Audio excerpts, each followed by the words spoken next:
Yes, good evening everyone. आज से हम लोग स्टार्ट कर रहे हैं अपनी रिवीजन लेक्चर मई 2023 के लिए। ये पहला वीडियो है और यहाँ पे हम लोग देखने जा रहे हैं अकाउंटिंग स्टैंडर्ड की रिवीजन लेक्चर। सबसे पहले आप लोगों को चैनल को सब्सक्राइब कर लेना है कि एज सुन एज पॉसिबल जितना जल्दी वीडियो आए उतना जल्दी आप लोगों तक वीडियो पहुँच जाए, नोटिफिकेशन मिलेगा, आपको वीडियो जरूर देखना है। दूसरी चीज़, जो अकाउंटिंग स्टैंडर्ड है मैंने कोशिश किया है एकदम समराइज फॉर्म में आप लोगों को नोट्स बना के दूँ। ये एटलीस्ट जो पूरा आप लोग का ग्रुप 1 का एएस है 9 पेज में ग्रुप 1 के एएस के टोटल नोट्स है। ठीक है, समरी नोट्स है, फॉन्ट थोड़ा छोटा है, ईच एंड एवरी कंसेप्ट मैंने यहाँ पे कवर किया है, इसी से रिवाइज करेंगे।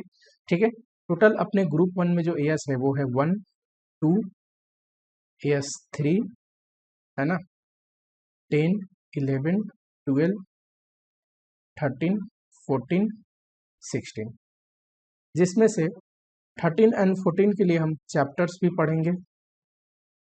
करेक्ट, अकाउंटिंग स्टैंडर्ड में तो एक आधी क्वेश्चन आते हैं इन्वेस्टमेंट अकाउंट एंड एमलगमेशन से, बट चैप्टर से तो क्वेश्चन आता है। ठीक है, तो ये पढ़ना है आपको।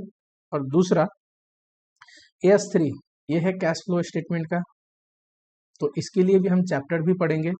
बच गया एएस 1, 2, 10, 11, 12 एंड 16, ये एक्सक्लूसिवली यहाँ से सिर्फ अकाउंटिंग स्टैंडर्ड से क्वेश्चन आएगा, एएस है। ठीक है, और दूसरी चीज कि जो भी एएस है मैं चाहूँ तो एक अकाउंटिंग स्टैंडर्ड को 10 से 12 मिनट में आपको आराम से रिवाइज करा सकता हूँ पूरी एएस विथ इंक्लूडिंग जो भी कवरेज है अकाउंटिंग स्टैंडर्ड का सारा कवर करके। लेकिन देखो, मेरा जो प्रिंसिपल है ना वो थोड़ा अलग है। मैं हमेशा से कोशिश करता हूँ कि एएस रिवीजन के साथ साथ अगर मैं इतनी समरी वे में आप लोगों को रिवाइज करा रहा हूँ तो कोशिश करूंगा कि रिवीजन करने के बाद हम क्वेश्चन देखें, कुछ क्वेश्चन मैं करवाऊं। हर एक अकाउंटिंग स्टैंडर्ड से जो भी क्वेश्चन आते हैं पास्ट ईयर में आए हैं वो क्वेश्चन हम यहाँ पे करेंगे। मेरी कोशिश रहेगी एक एएस विद इन 30 मिनट्स जो प्रैक्टिकल अकाउंटिंग स्टैंडर्ड है कंप्लीट करने का। ठीक है, और जो छोटे छोटे एएस है जैसे एएस 1 हो गया, 13 एंड 14 का कंटेंट यहाँ पे छोटा है क्योंकि चैप्टर में बची हुई चीज हम पढ़ेंगे। ठीक है, तो ये तो बहुत जल्दी हो जाएगा है ना, 10 मिनट्स भी बहुत है इनके लिए। और जो एएस में क्वेश्चन करने हैं उसके लिए 30 मिनट्स तो आपको देना पड़ेगा, 10 से 12 मिनट हमें लगेगा, 15 मिनट एएस समझने में एंड थोड़ा बहुत क्वेश्चन को करने में। ठीक है, चलो स्टार्ट करते हैं अपना अकाउंटिंग स्टैंडर्ड 2 से।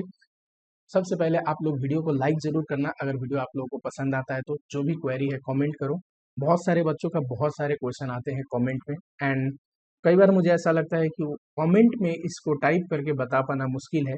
फिर मैंने इसका एक सॉल्यूशन ढूंढा कि कोशिश करते हैं जो भी क्वेरी है जिसके लिए कमेंट में बच्चे को समझाना मुश्किल है उसके लिए एक यूट्यूब शॉर्ट्स बनाया जाए उस टॉपिक पे। एंड इंडिविजुअल स्पेसिफिक क्वेश्चन है वो तो मैं कमेंट में ही बच्चे को आंसर कर देता हूँ, लेकिन कोई मॉड्यूल से रिलेटेड, प्रैक्टिस से रिलेटेड, पढ़ाई से रिलेटेड ऐसा क्वेश्चन है जिसके लिए ओवरऑल बहुत सारे बच्चों को मन में ये डाउट आ सकता है, वहां पे हम लोग जरूर उसके लिए छोटे छोटे यूट्यूब सर्च आप लोगों के लिए अपलोड करेंगे। ठीक है, चलो AS2 वैल्यूएशन ऑफ इन्वेंट्री, छोटा सा अकाउंटिंग स्टैंडर्ड है। ठीक है, थोड़ा सा हम बेसिक समझते हैं पहले। देखो, इन्वेंट्री का सिंपल मतलब क्या होता है कि कोई भी ऐसी गुड्स जिसमें एक बिजनेस एंटिटी डील करती है उसको बोलते हैं इन्वेंट्री। एक कपड़े बेचने वाले के लिए कपड़ा इन्वेंट्री है, यूटेंसिल बेचने वाले के लिए यूटेंसिल इन्वेंट्री है, एसी बेचने वाले के लिए एसी इन्वेंट्री है। पर ये तो ट्रेडर की बात हो गई। अगर मैं बात करूं मैन्युफैक्चरर की, तो देखो मैन्युफैक्चरर क्या करता है, रॉ मटेरियल लेके आता है ना, यहाँ पे प्रोसेस है, डिपार्टमेंट है जहाँ पे मशीनें लगी हैं, काम होता है, उसके बाद फिनिश गुड्स बन के निकलता है। फॉर एग्जाम्पल मान लेते हैं, जैसे मैंने एग्जाम्पल लिया एक एसी बेचने वाले के लिए, तो जो फैक्ट्री में बनती होगी वहाँ कंपोनेंट आते होंगे, यहाँ बनता होगा प्रोसेस में और फिनिश गुड्स में एसी निकलता होगा, है ना। बैलेंस शीट डेट पे जब ये हम वैल्यूएशन कर रहे हैं हो सकता है कुछ कंपोनेंट रॉ मटेरियल का भी स्टॉक बचा हो, कुछ फिनिश गुड्स का भी स्टॉक बचा हो एंड कुछ जो प्रोसेस में फंसे हुए हैं, इन प्रोसेस है वो भी बचे हुए हैं जैसे कि WIP। तो एक मैन्युफैक्चरर के लिए स्टॉक रॉ मटेरियल का भी हो सकता है, WIP का भी हो सकता है, फिनिश गुड्स का भी हो सकता है। फिनिश गुड्स का मतलब क्या हुआ, जो कि उसको सेल करना है ऑर्डिनरी कोर्स ऑफ बिजनेस में, वही तो वो बेचता है। WIP का मतलब जो प्रोसेस के अंदर है, which is held in the process, जो प्रोसेस के अंदर फंसा हुआ है, ठीक है, कुछ काम हो जरूर गया है पर वो कंप्लीट फिनिश गुड्स बना नहीं है। अच्छा, रॉ मटेरियल का मतलब क्या होता है, जो कि वो कंज्यूम करता है फिनिश गुड्स बनाने के लिए, which is consume for production of goods and services. यहाँ पे गुड्स का मैंने एग्जांपल लिया है, ठीक। तो इन्वेंट्री क्या होगा, inventory is a asset held for sale in ordinary course of business, ये क्या है, finish goods. In the production process, ये क्या है, WIP। For consumption of, for consumption in production of goods and services, ये क्या है, रॉ मटेरियल।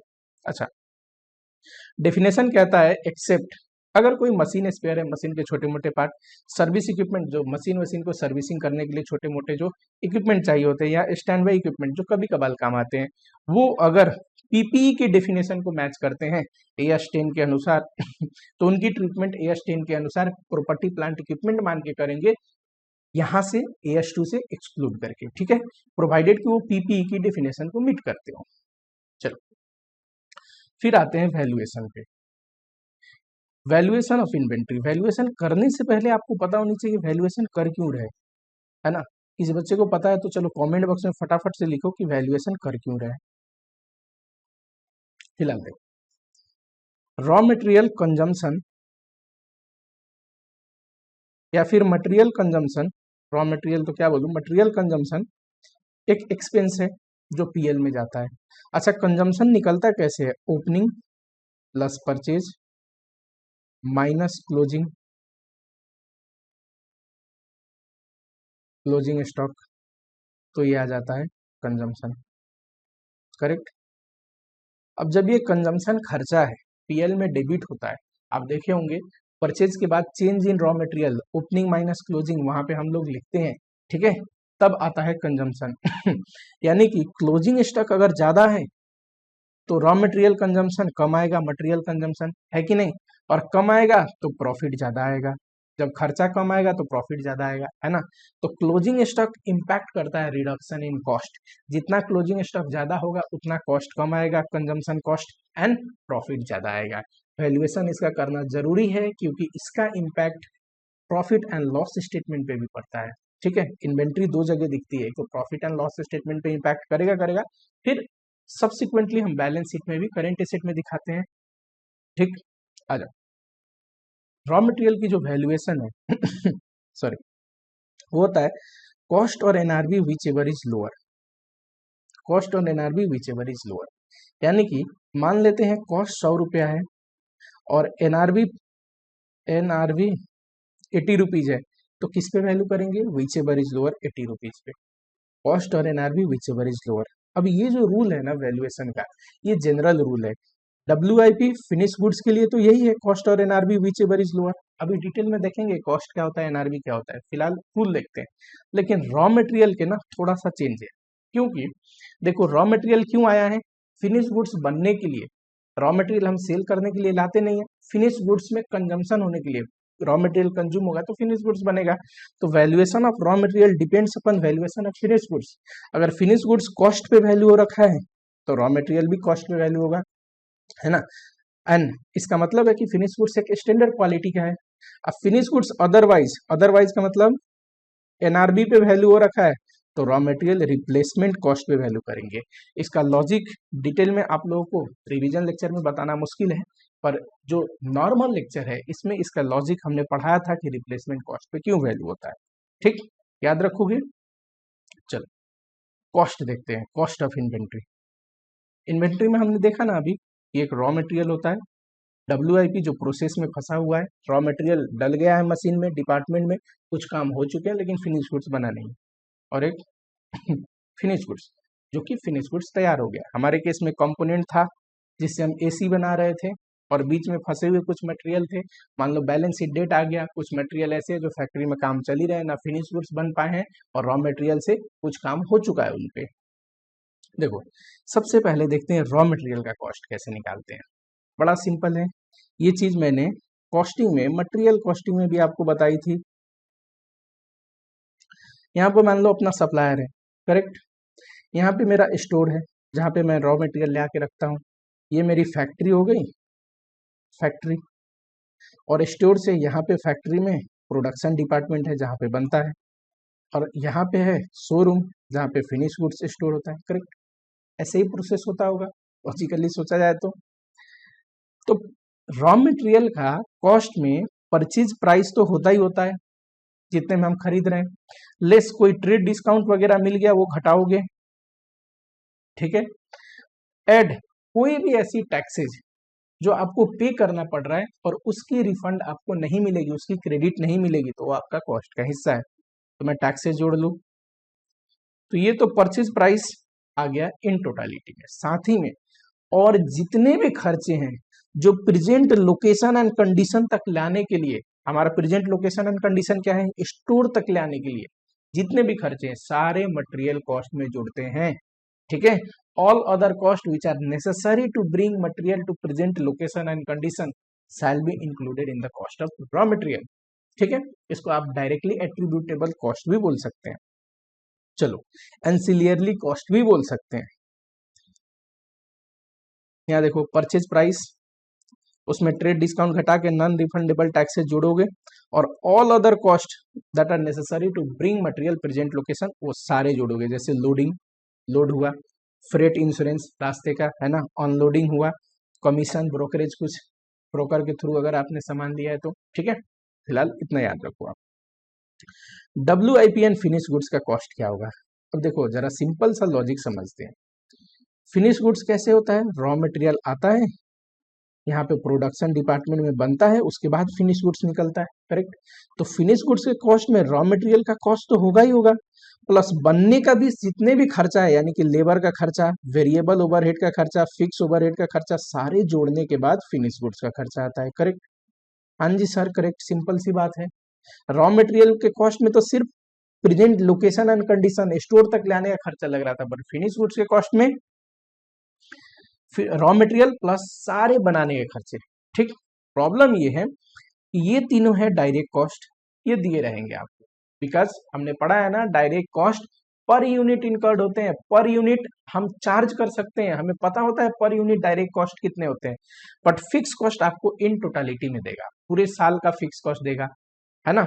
तो फिक्स कॉस्ट जब इन टोटालिटी में देगा तो पर यूनिट निकालने के लिए रेट होता है, उसको बोलते हैं रिकवरी रेट। आपने ओवरहेड चैप्टर में पढ़ा होगा, नहीं पढ़ा है कोई दिक्कत नहीं है, सिंपल सा है।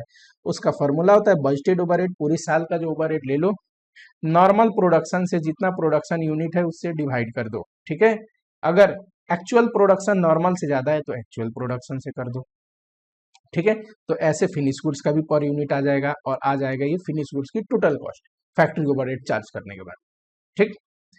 अच्छा WIP क्या होता होगा, WIP का कॉस्ट, लॉजिकली देखो WIP का मतलब रॉ मटेरियल तो लग चुके हैं उसमें, प्लस कुछ काम हो चुका है, फिनिश गुड्स बना नहीं है पर कुछ ना कुछ खर्चे तो हो गए, तो इसमें भी labour, variable overhead, fix overhead होता है, करेक्ट, क्योंकि काम तो इसमें भी हुआ है, लेकिन इसके तुलना में कम लगा होता है। लेबर 100% थोड़ी ना काम किया होगा, लेबर अभी काम कर ही रहा होगा, तो जितना किया होगा उतना ही चार्ज करते हैं खर्चा। वेरिएबल ओवरहेड भी पूरा नहीं लगा होगा, एक यूनिट में फिनिश गुड्स में जितना लगता है उससे कम लगा होगा, क्योंकि ये तो अभी बना ही नहीं है पूरा, ठीक है। ये यहाँ पे लिखा है कि WIP और फिनिश गुड्स के कॉस्ट में रॉ मटेरियल के साथ साथ कन्वर्जन कॉस्ट भी ऐड करते हैं, यानी कि वेजेस एंड ओवरहेड। ओवरहेड दो होते हैं, एक वेरिएबल ओवरहेड, दूसरा फिक्स ओवरहेड ठीक है। यहाँ मैंने लिखा वेरिएबल ओवरहेड पर यूनिट दिया रहेगा, फिक्स ओवरहेड वेजेस भी पर यूनिट दिया रहेगा, पर फैक्ट्री ओवरहेड आपको इन टोटालिटी में देगा, रिकवरी रेट के बेसिस पे निकालोगे पर यूनिट कैसे, बजटेड ओवरहेड नॉर्मल यूनिट से डिवाइड करोगे, एक्चुअल यूनिट ज्यादा है तो उससे भी कर सकते हैं, ठीक है, एक्चुअल यूनिट से डिवाइड करोगे, ठीक। चलो कुछ ऐसी चीजें हैं जो कॉस्ट का हिस्सा नहीं बनेंगे, इंपॉर्टेंट है, कॉस्ट में आया हुआ है। Number 1 abnormal loss of material, ये शॉर्टकट में समरी है और पूरा जो लैंग्वेज है abnormal loss of material, labour and overhead. अब आपके एक मन में सवाल आ सकता है कि sir abnormal loss of material तो सुना था, मटेरियल का लॉस हो गया, ठीक abnormal loss mean over and above normal loss. Normal loss मान लो 5 यूनिट होता है, पर इस बार लॉस हो गया 12 यूनिट, तो जो एक्स्ट्रा 7 यूनिट है ना वही है ऑबनॉर्मल लॉस, ठीक है। सर लेबर और ओवरहेड क्या होता है, अब normal loss of labour and overhead. वैसे ये कॉस्टिंग में आपने पढ़ी ही होगी, तब भी मैं आप लोगों को ये बात समझा देता हूँ। मान लीजिए फिनिश गुड्स के कॉस्ट में क्या क्या था, रॉ मटेरियल का तो था ही, लेबर का भी था, ओवरहेड का भी खर्चा था, करेक्ट। ऐसे आ रहा था ना फिनिश गुड्स का कॉस्ट, याद होगा आपको, अभी मैंने बताया आपको। लेकिन मान लेते हैं कि मशीन ब्रेकडाउन हो गया था, मशीन बिगड़ गया था, खराब हो गया था, काम नहीं हो पाया, उस दौरान लेबर की तो पेमेंट देनी पड़ेगी, भले ही लेबर खाली बैठा हो, मशीन आपका खराब हो गया तो। लेकिन क्या वो जो मशीन ब्रेकडाउन हो गया और उसकी वजह से 2 दिन 4 दिन काम नहीं हो पाया, उसका खर्चा प्रोडक्ट पे चार्ज करेंगे? तो नहीं चार्ज करेंगे, वो अब नॉर्मल लॉस है, ठीक है। वैसे ही स्ट्राइक हो गया 2 दिन, भले ही आपको लेबर को पेमेंट करना पड़ जाए फैक्ट्री बंद होने से, लेकिन वो खर्चा आप प्रोडक्ट पे चार्ज नहीं करोगे। वैसे ही ओवरहेड जैसे अभी मैंने स्ट्राइक का एग्जांपल लिया, फैक्ट्री बंद हो गया तो फैक्ट्री का रेंट क्या चार्ज होगा? अब नॉर्मल केसेस में नहीं होगा, ठीक है। चलो अब आते हैं एनआरबी पे, नेट रियलाइजेबल वैल्यू। हमने वैल्यूएशन कैसे पढ़ा, कॉस्ट और NRV whichever is lower, cost समझ में आया, एनआरबी पे आओ।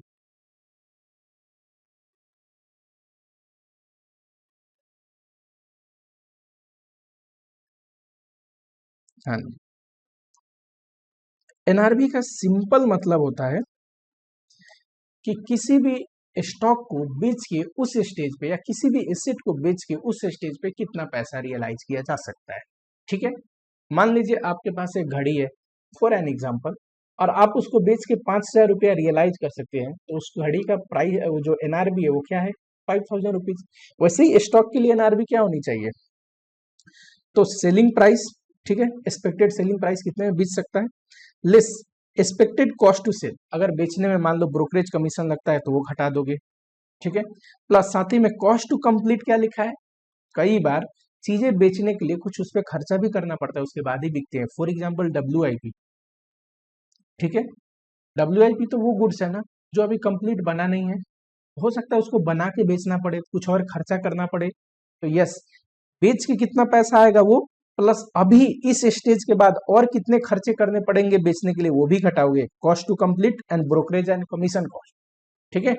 तो आएगा net realisable value. For example इस पे क्वेश्चन पूछा है, ध्यान से पढ़ो। मान लो WIP का कॉस्ट है 300, ठीक है। फर्दर कॉस्ट मतलब और अगर इसको बनाना पड़ा तो 50 रुपया लगेगा, और सेलिंग प्राइस होगी 500, ब्रोकरेज होगा 10% ऑन सेलिंग प्राइस। बताओ एनआरबी कैसे निकलेगा, एक्सपेक्टेड सेलिंग प्राइस बताओ 500 लेस ब्रोकरेज 10%, 50 रुपया घटा दू, लेस फर्दर कॉस्ट की अभी इसको बेचने के लिए और कितना खर्चा करना पड़ेगा बनाने पे, 50 रुपया, ये भी घटा दो, तो 400 रुपया जो आया ना, ये है एनआरबी। और कॉस्ट कितना है, तो कॉस्ट ये रहा 300 रुपया, ठीक है। चलो कुछ क्वेश्चन देखे क्या।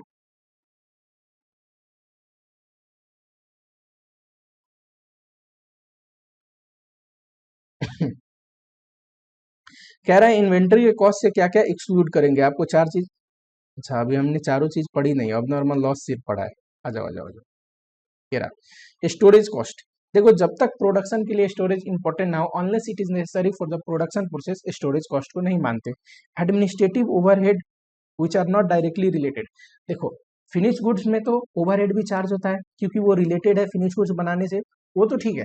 पर मान लो कोई ऐसा ओवरहेड है जो डायरेक्टली रिलेटेड नहीं है, जैसे रॉ मटेरियल खरीद के ला रहे हैं, उसमें ओवरहेड चार्ज हो सकता है क्या? जनरल ओवरहेड नहीं, क्योंकि वो उससे रिलेटेड है ही नहीं, प्रेजेंट लोकेशन एंड कंडीशन में लाने से रिलेटेड है कि नहीं, ये वही बात हो रहा है। सेलिंग एंड डिस्ट्रीब्यूशन ओवरहेड, ये तो किसी पे भी चार्ज नहीं होगा क्योंकि सेलिंग का खर्चा है, कॉस्ट में इंक्लूड नहीं होगा, ठीक है।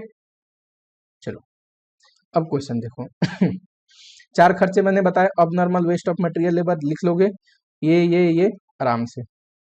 ये अभी थोड़ी देर में करते हैं, ये अभी बचा हुआ है कुछ कंटेंट जो हो चुका, उससे रिलेटेड क्वेश्चन देखते हैं। चलो मिस्टर एक्स परचेज गुड्स किया 40 लाख का, टिल मार्च एंड यानी कि साल खत्म हो गए 70% सोल्ड हो गया। अच्छा बताना जरा मुझे, 40 लाख का कोई परचेज किया हो, ठीक है, 75% यानी कि 30 लाख का सोल्ड हो गया हो, तो क्लोजिंग स्टॉक कितना बचा होगा? क्लोजिंग स्टॉक 10 लाख का।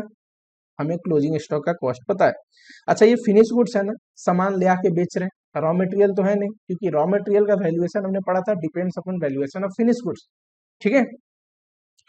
कंपनी डिस्क्लोज किया स्टॉक को कॉस्ट पे, ये 10 लाख पे, पर हमने क्या पढ़ा है, कॉस्ट और NRV whichever is lower, सबसे पहले प्रोविजन लिखोगे as per AS two valuation of inventory, inventory should be valued at lower of cost और एनआरबी, ठीक है। उसके बाद ही ट्रीटमेंट दोगे, हमेशा प्रोविजन लिखना है। ये छोटी छोटी बात मैं रिवीजन लेक्चर में नहीं बता रहा हूं, पर हर एक क्वेश्चन में आपको प्रोविजन लिखना है, ठीक है।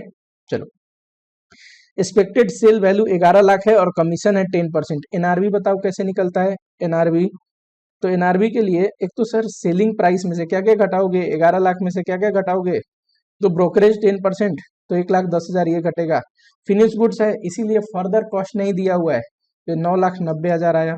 बताओ 10 लाख और 9,90,000 विच एवर इज लोअर, कौन सा है 9,90,000, उस पर वैल्यू होगी क्लोजिंग स्टॉक, यही लिखा हुआ है यहाँ पे।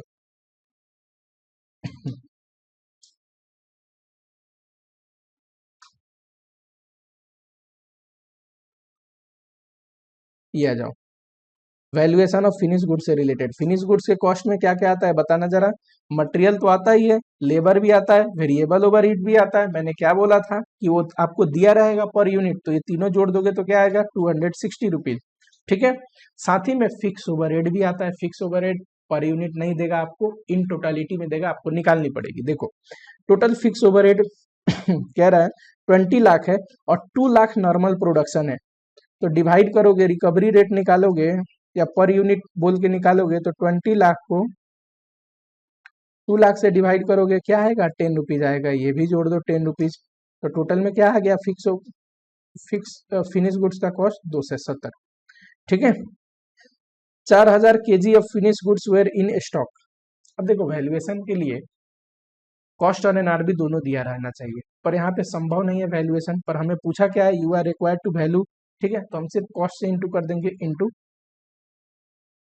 एनआरबी दिया नहीं है तो क्या करेंगे 4,000 इंटू 270, यही किया हुआ है यहाँ पे। चलो मार्च एंड में कह रहा है पार्टली फिनिश गुड्स है, यानी कि WIP है, जिसका कॉस्ट ये रहा, तो कॉस्ट लिख लोगे WIP का 530।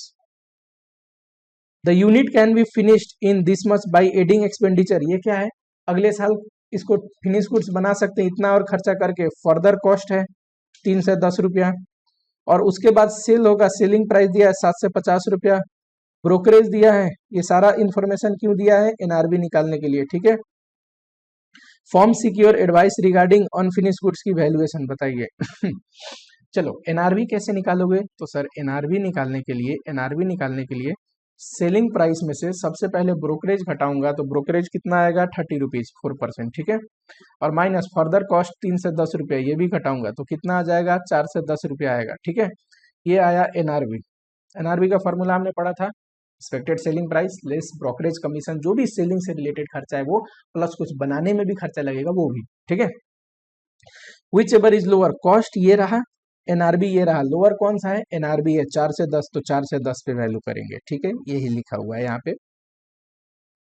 चलिए ये भी देखो, रॉ मटेरियल दिया हुआ है, calculate the value of raw material and closing stock based on this. Raw material कितना है 500 यूनिट है, ये देखो रॉ मटेरियल का कॉस्ट बता रहा है, cost price including excise duty, इसमें जुड़ा है एक्साइज ड्यूटी, ठीक है, पर एक्साइज ड्यूटी का क्रेडिट आपको अवेलेबल है तो घटा दोगे, 190 रुपया आएगा, है ना, अगर क्रेडिट मिलता है तो उसको घटा दोगे, ऑलरेडी इंक्लूडेड था। फ्रेट एंड अनलोडिंग जोड़ते हैं, ठीक है, 30 रुपया ये भी जोड़ दोगे, तो कितना 220 रुपया आया कॉस्ट, और रिप्लेसमेंट कॉस्ट दिया हुआ है 1 से ये। फिनिश गुड्स, तो पहले फिनिश गुड्स की वैल्यूएशन आपको करनी पड़ेगी, क्योंकि फिनिश गुड्स का वैल्यूएशन करने के बाद ही तो आप रॉ मटेरियल की वैल्यूएशन कर सकते हैं। 12 से यूनिट है, ठीक है। फिनिश गुड्स में क्या क्या खर्चे आते हैं, तो रॉ मटेरियल कंजम्पशन, ठीक है, डायरेक्ट लेबर भी ठीक है, ये भी ठीक है, टोटल कितना हो गया 3 से 20 तो हो गया, प्लस ये देखो फिक्स ओवरहेड इतना है, नॉर्मल कैपेसिटी इतना है, तो 10 रुपया ये भी आएगा, तो 10 रुपया और जोड़ दोगे तो 3 से 30 रुपया कॉस्ट आया फिनिश गुड्स का, ठीक है। केस 1 कह रहा है फिनिश गुड्स का जब एनआरबी 4 से हो, चलो जब एनआरबी फिनिश गुड्स का 4 से अगर हम लेंगे तो क्या आएगा वैल्यूएशन, कॉस्ट और NRV whichever is lower, cost पे वैल्यू करनी पड़ेगी ये, तो 12 से इंटू 3 से 30 जब फिनिश गुड्स कॉस्ट पे वैल्यू है तो रॉ मटेरियल भी कॉस्ट पे वैल्यू होता है, तो रॉ मटेरियल 500 यूनिट है और उसका कॉस्ट कितना है 220, ठीक है, इतना आएगा value of closing stock, provision आपको पूरा लिखना है। चलो ये करा है, ये रहा solution. Second case, second case में कहता है कि सेकेंड केस में एनआरबी लीजिए 300 रुपया। अगर मैं एनआरबी 300 ले लूं तो which ever is lower, NRB पे वैल्यू होगा फिनिश गुड्स जो कि 300 है, तो फिनिश गुड्स की वैल्यूएशन तो होगी 1200 यूनिट इंटू 300 फिनिश गुड्स का क्लोजिंग स्टॉक। रॉ मटेरियल बताओ, अगर फिनिश गुड्स एनआरबी पे वैल्यू है तो रॉ मटेरियल किस पे वैल्यू होगा, रिप्लेसमेंट कॉस्ट पे। रिप्लेसमेंट कॉस्ट कहाँ पे, 1 से 50।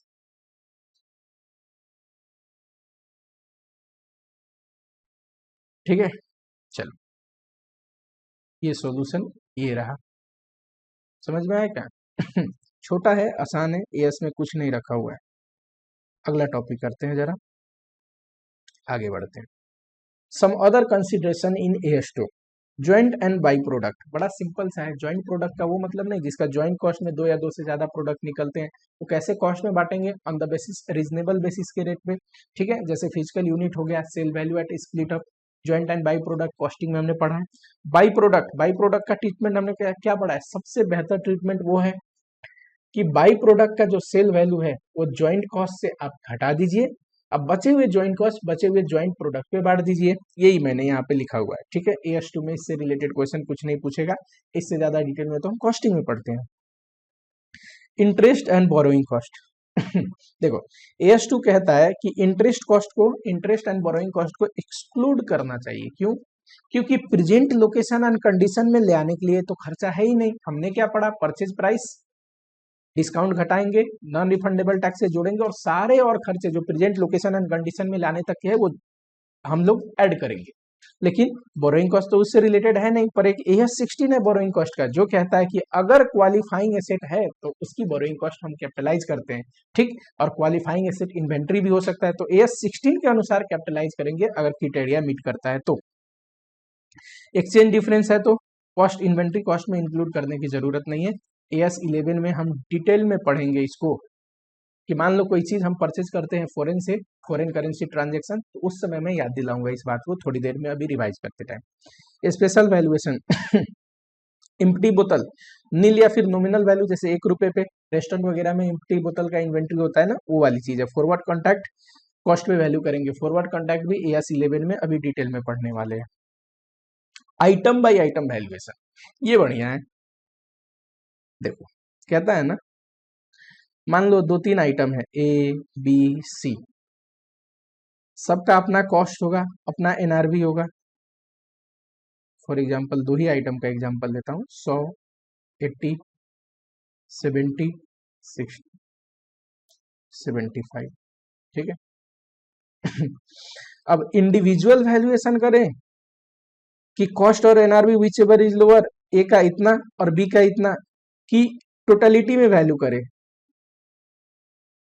टोटलिटी में अगर हम वैल्यू करेंगे तो दोनों का कॉस्ट जोड़ दो, दोनों का NRV जोड़ दो, विच एवर इज लोअर कर दो। तो एएस कहता है कि अगर आइटम इंटरचेंजेबल है, यानी कि सिमिलर आइटम होंगे, एक के बदले दूसरा चेंज कर सकते हैं। जैसे कि हमारे केस में रॉ मटेरियल कंपोनेंट था, तो सारे कंपोनेंट चाहे 1 तारीख को खरीदा हो, 2 को डेट में खरीदा हो, 3 के डेट में खरीदा हो, सेम ही होंगे, है कि नहीं, बस प्राइस थोड़ा अलग होगा। तो अगर आइटम इंटरचेंजेबल है तो हम क्या कर सकते हैं, जोड़ के एक बार में वैल्यूएशन कर सकते हैं। पर आइटम इंटरचेंजेबल नहीं है, सेपरेट सेपरेट आइटम है, तो हमें इंडिविजुअल हर एक आइटम को वैल्यू करनी पड़ेगी। चलो यही यहाँ पे लिखा है, इस पे क्वेश्चन है, दिखाता हूँ आपको।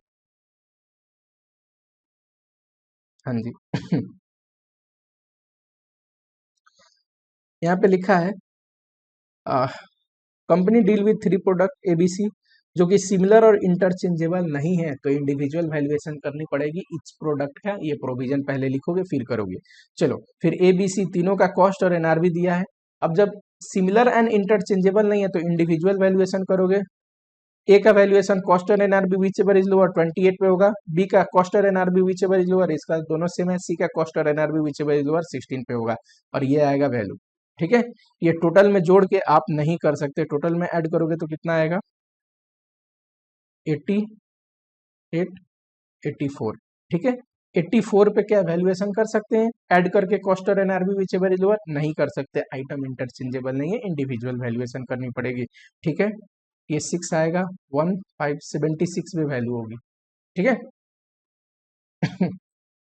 चलो, एक्सेप्शन टू एनआरबी रूल, अभी हम पढ़ रहे थे ना, कॉस्ट और NRV whichever is lower, इसका एक एक्सेप्शन है, कहीं पे कॉस्ट एंड सेल प्राइस भी लिया जाता है, कहाँ पे, कॉन्टैक्ट सेल्स यूनिट, मान लो सेल्स करने के लिए कुछ यूनिट का कॉन्टैक्ट हमने कर लिया है, तो जब कॉन्टैक्ट हो गया है सेल्स कॉन्टैक्ट तो बिक ही जाएंगे, उसमें तो सेलिंग कॉस्ट कुछ आएगा नहीं फर्दर, तो इसीलिए सेल प्राइस ले लेते हैं, क्योंकि उसके केस में जनरली एनआरबी और सेल प्राइस सेम होते हैं।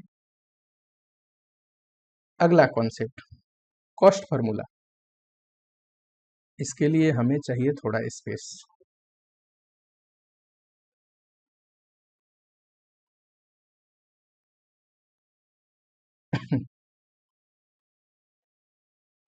हाँ, चलो, मान लेते हैं 1 मार्च को मैंने 100 यूनिट मंगाया, फिर 2 मार्च को हमने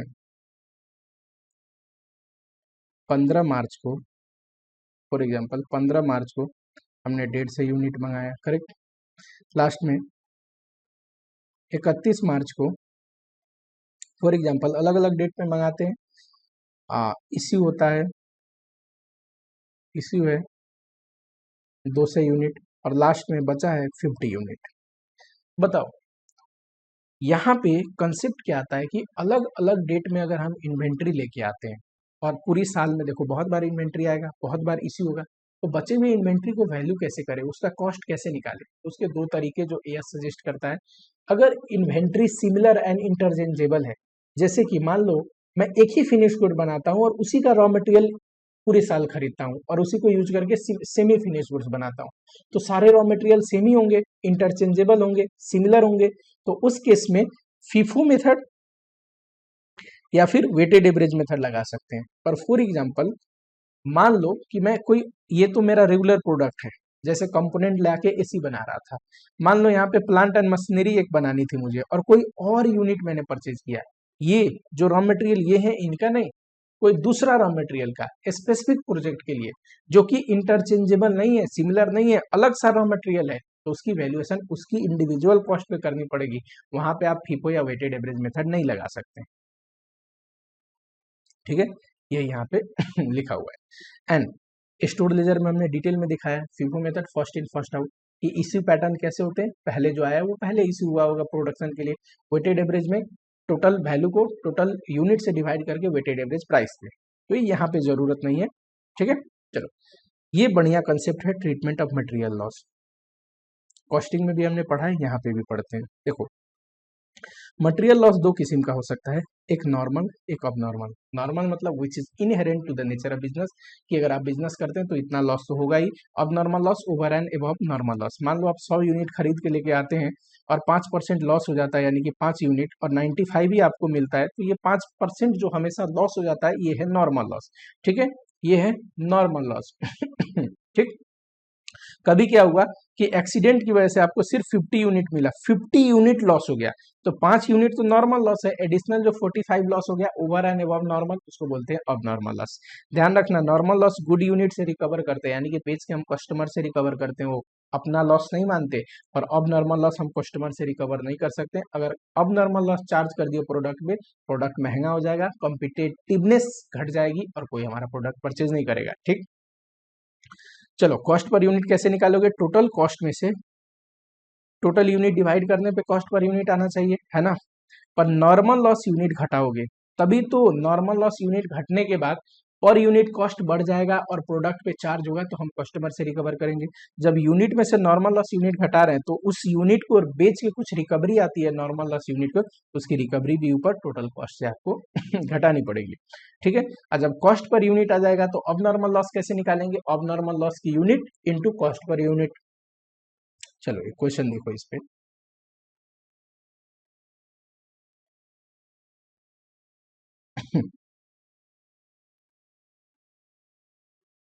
यहाँ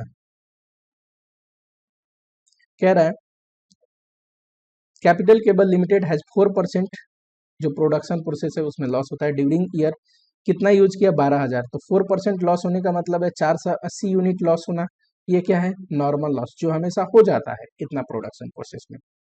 ठीक, और जो कॉस्ट है ना अपना मटेरियल का वो 150 है, एट द एंड इतना यूनिट लॉस निकला 6 से 30, बताओ होता 4 से 80 है, तो 4 से 80 नॉर्मल लॉस है, पर एक्चुअल में क्या हो गया 6 से 30। अब 6 से 30 को 4 से 80 से घटाओगे तो 1 से 50 यूनिट जो एक्स्ट्रा हो गया है, इसको क्या बोलते हैं, loss over and above normal loss, इसको बोलते हैं अब नॉर्मल लॉस। ठीक है, चलो कोई नहीं। अब नॉर्मल लॉस क्या करते हैं, कॉस्टिंग पीएल में डेबिट करते हैं। यहाँ पे आप लिखोगे तो यहाँ पे सिर्फ प्रॉफिट एंड लॉस स्टेटमेंट लिखना कि प्रॉफिट एंड लॉस अकाउंट में डेबिट करेंगे। At the end explain treatment of normal loss, तो नॉर्मल लॉस भैया गुड यूनिट से रिकवर करते हैं, इसलिए normal loss unit total unit से घटा देंगे, यही मैंने अभी पढ़ाया आपको। और अब नॉर्मल लॉस का क्या करते हैं, अब नॉर्मल लॉस का जो भी अमाउंट होता है वो हम प्रॉफिट एंड लॉस स्टेटमेंट में चार्ज करते हैं। कॉस्ट पर यूनिट कैसे निकालोगे, टोटल कॉस्ट में से टोटल यूनिट डिवाइड करोगे माइनस नॉर्मल लॉस यूनिट घटा दोगे। ठीक है, टोटल कॉस्ट कैसे निकलेगा, 12,000 खरीदते हैं 150 के रेट से, डिवाइड करोगे टोटल यूनिट कितना है 12,000 माइनस 4 से 80 नॉर्मल लॉस है, तो ये आ जाएगा आपका रेट 156.25। ठीक है, और अब नॉर्मल लॉस कैसे निकलेगा, अब नॉर्मल यूनिट कितना है 150 है इंटू 156.25 कर दोगे तो ये आ गया 23,437। मैं फिगर यहीं से ले लेता हूँ। ठीक है, क्या करोगे, इसको प्रॉफिट एंड लॉस में डेबिट करोगे। चलो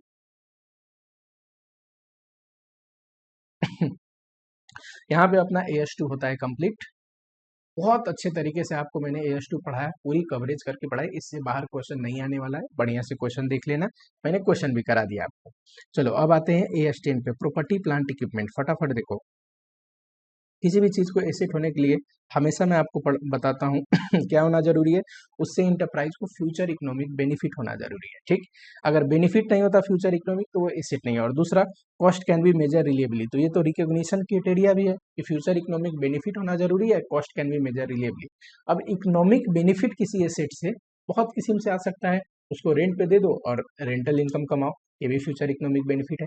उसको प्रोडक्शन में यूज करो, जैसे फैक्ट्री में मशीन यूज होती है, प्रोडक्शन से आप आउटपुट निकालो, उसको बेच के पैसे कमाओ।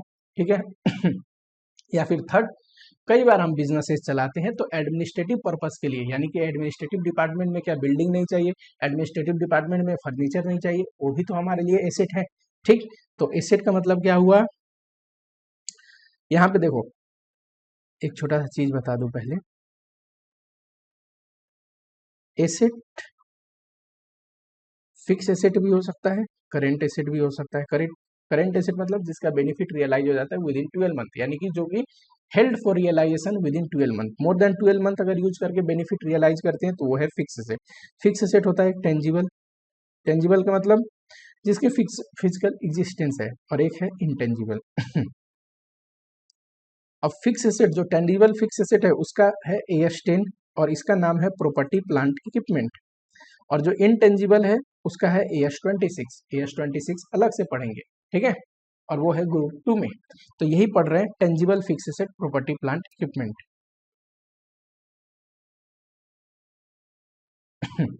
चलो अभी मैंने आपको ये बात बताई कि एसेट को हम कैसे बेनिफिट रियलाइज कर सकते हैं, ताकि प्रोडक्शन प्रोसेस में यूज करके, जैसे फैक्ट्री में मशीन यूज होते हैं, रेंट करके दूसरों को पैसा कमा सकते हैं, या फिर अपने एडमिनिस्ट्रेटिव पर्पस के लिए।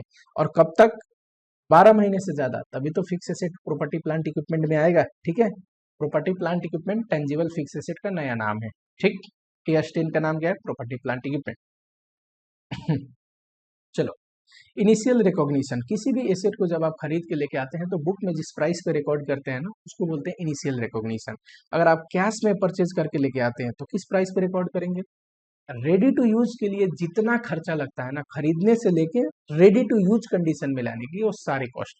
ठीक है, तो परचेज प्राइस में से आप क्या घटाओगे, एक तो ट्रेड डिस्काउंट है कुछ घटाओगे, नॉन रिफंडेबल टैक्सेस जोड़ोगे, ये दोनों परचेज प्राइस के ही हिस्सा है, प्लस जितने भी डायरेक्टली एट्रीब्यूटेबल कॉस्ट है जो रेडी टू यूज कंडीशन में लाने के लिए, जैसे loading unloading freight insurance site preparation professional fee, ready to use तक के जितने भी खर्चे हैं वो सारे जोड़ोगे। ठीक, और एक और चीज मैंने लिखा है present value of decommission cost, यानी कि जब एसेट डिसमेंटल होगा यूज होने के बाद तो उस समय जो खर्चा आएगा उसका प्रेजेंट वैल्यू। ठीक है, चलो cost does not include, property plant equipment को कॉस्ट में क्या क्या नहीं इंक्लूड करेंगे? इनॉग्रेशन एक्सपेंस, सिंपल सी बात है, मान लो मशीन लगा के कोई फैक्ट्री सेटअप किया तो इनॉग्रेशन का खर्चा रेडी टू यूज के खर्चे में थोड़ी ना है, तो इनॉग्रेशन एक्सपेंस नहीं लेंगे, सिर्फ machine ready to use condition में आएगा उतना ही कैपिटलाइज करेंगे। एडवर्टीजमेंट एंड प्रमोशन ये भी नहीं लेंगे। एडमिनिस्ट्रेटिव एंड जनरल ओवरहेड इसके लिए मुझे पढ़ाना है। देखो मशीन जब खरीद के लाते हैं ना जनरली ओवरहेड नहीं इनकर्ड होता है, क्योंकि रेडी टू यूज में लाने के लिए ओवरहेड, कंपनी के ओवरहेड का क्या जरूरत है। लेकिन जब भी मशीन पे अपना कोई डिपार्टमेंट काम करता है या मशीन हम खुद से बनाते हैं तब ओवरहेड इनकर्ड होता है, उस केस में ओवरहेड लेंगे।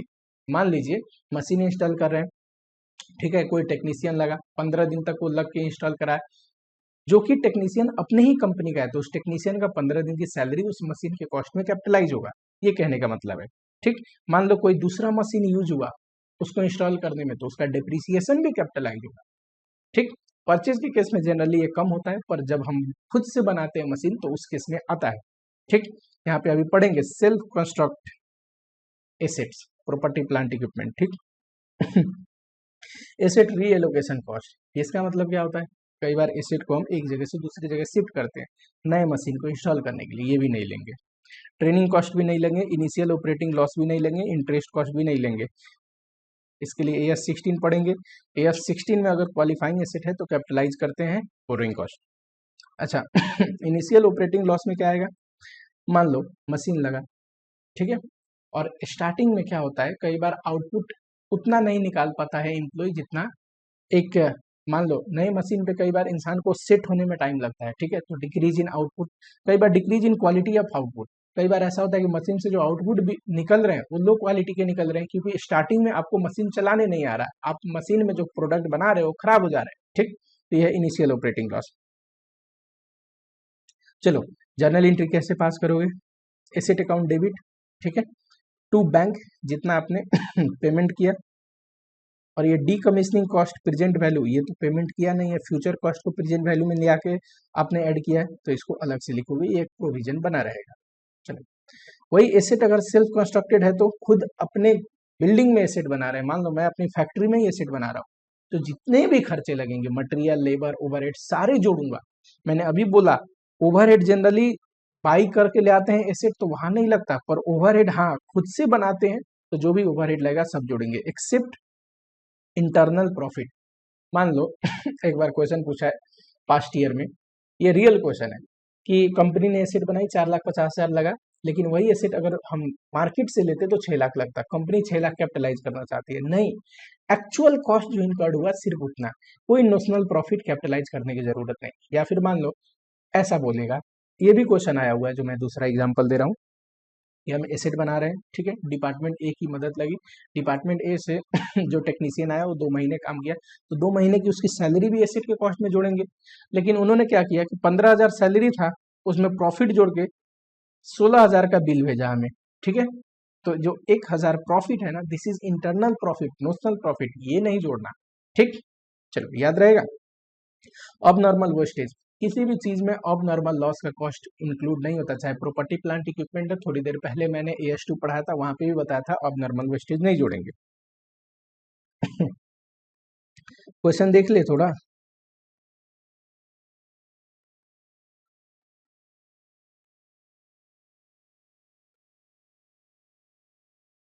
हाँ एक चीज को इग्नोर करना, ये जो पुराना बुक है ना, पुराने बुक में पहले AS का नाम था फिक्स एसेट, पर ये गलत है, प्रॉपर्टी प्लांट इक्विपमेंट, पर मैं आपको सिर्फ क्वेश्चन दिखा रहा हूँ, ठीक है, इसको AS के नाम से कोई लेना देना नहीं है, आप AS10 प्रॉपर्टी प्लांट इक्विपमेंट ही लिखेंगे, पर ये क्वेश्चन कुछ कुछ अच्छे थे तो मुझे लगा यहाँ से क्वेश्चन पिक करने चाहिए। चलो ये अभी मैंने जो आपको एग्जांपल दिया था कि 4,50,000 में हमने एसेट बनाई, बाहर में अगर देखेंगे तो कम से कम 6 लाख में बनेगा, कंपनी 6 लाख अपने बुक में उस फैक्ट्री बिल्डिंग को कैपिटलाइज करना चाहती है, नहीं करेगी, क्योंकि सेल्फ कंस्ट्रक्टेड एसेट में एक्चुअल कॉस्ट जो इनकर्ड होता है सिर्फ वही आप कैपिटलाइज करेंगे। ठीक है, चलो दूसरा देखो, एक फिक्स एसेट, ये क्या बोलेगा आपको? प्रॉपर्टी प्लांट इक्विपमेंट, इसको इग्नोर करना, बस मैं क्वेश्चन आपको दिखा रहा हूँ, ठीक है, वर्ड हमेशा प्रॉपर्टी प्लांट इक्विपमेंट, ये पुरानी क्वेश्चन है, और पुरानी क्वेश्चन पहले जब ये रिवाइज नहीं हुआ था तो इसका नाम AS10 का फिक्स एसेट था, अकाउंटिंग फॉर फिक्स एसेट। चलो बना रहे हैं, यानी कि सेल्फ कंस्ट्रक्टेड है तो मटेरियल का खर्चा बिल्कुल जोड़ेंगे, डायरेक्ट एक्सपेंस जोड़ेंगे, लेबर आवर बताओ इतना तो है, लेकिन सिर्फ हमारे लिए उस मशीन के लिए 1/15, तो 1/15 करके जितना आएगा वो जोड़ेंगे। टोटल एडमिनिस्ट्रेटिव ओवरहेड इतना है, लेकिन सिर्फ 4% उस एसेट से रिलेटेड है। एसेट मतलब प्रॉपर्टी प्लांट इक्विपमेंट, ठीक है, तो सिर्फ 4%। And depreciation of asset use, कोई अगर एसेट यूज हुआ है, प्रॉपर्टी प्लांट इक्विपमेंट यूज हुआ है उसको बनाने के लिए, तो उसका डेप्रिसिएशन ये भी जोड़ेंगे। चलो देखो सारे खर्चे जोड़ के बता दिया, ये है cost of property plant equipment. आपको वर्ड क्या देगा, प्रॉपर्टी प्लांट इक्विपमेंट। चलिए ये क्वेश्चन अच्छा है। Amna Limited constructed contracted a supplier to purchase specific machine to be install in department A. Department A में एक मशीन लगानी है, ठीक है, in 2 month time special foundation बनाना है उस मशीन के लिए, और डिपार्टमेंट ए में जहाँ लगना है वहाँ स्पेशल फाउंडेशन बनाना है, ठीक है। Cost of site preparation and laying this much, तो ये खर्चा क्या करोगे, साइट प्रिपरेशन एंड लेइंग जोड़ोगे, ठीक है, यहाँ जो फाउंडेशन बन रहा है उसका। This activity way supervise by technician who is employed for this purpose, 15,000 per month, तो 2 महीने के लिए कितना हो जाएगा, 30,000।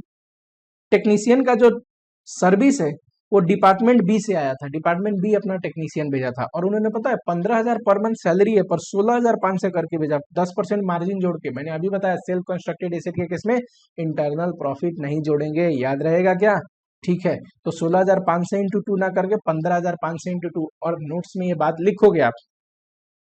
मशीन की परचेज प्राइस ये तो जोड़नी ही पड़ेगी, परचेज प्राइस ये तो मेन है। सेल्स टैक्स 4% लिखा है, ठीक है, अब 4% लिखा है पर बोला नहीं इंक्लूड है कि नहीं है, तो मानेंगे अलग से लिखा है, तो इसका 4% सेल्स टैक्स आ जाएगा। लेकिन ये नहीं बताया पूरी क्वेश्चन में कि जब सेल्स टैक्स दिया है तो इसको बताना चाहिए कि सेल्स टैक्स का क्रेडिट मिलेगा कि नहीं मिलेगा, ठीक है, तो कंप्लीटली आपको एज्यूम करना पड़ेगा। इंस्टीट्यूट ने यहाँ पे सॉल्यूशन दिया कि क्रेडिट अवेलेबल नहीं होगी, आपको रिफंड नहीं मिलेगा, तो सेल्स टैक्स का जो अमाउंट आएगा 4% इस पे वो भी आप जोड़ दोगे, ठीक। ट्रांसपोर्टेशन ये भी जुड़ता है। उसके बाद आर्किटेक्ट इंगेज हुआ जो कि 10,000 लिया, ये भी जुड़ेगा। चलो बैंक को डी का इंटरेस्ट बताना जरा, अभी मैंने बताया इंटरेस्ट का खर्चा नहीं जुड़ता है, cost does not include interest cost.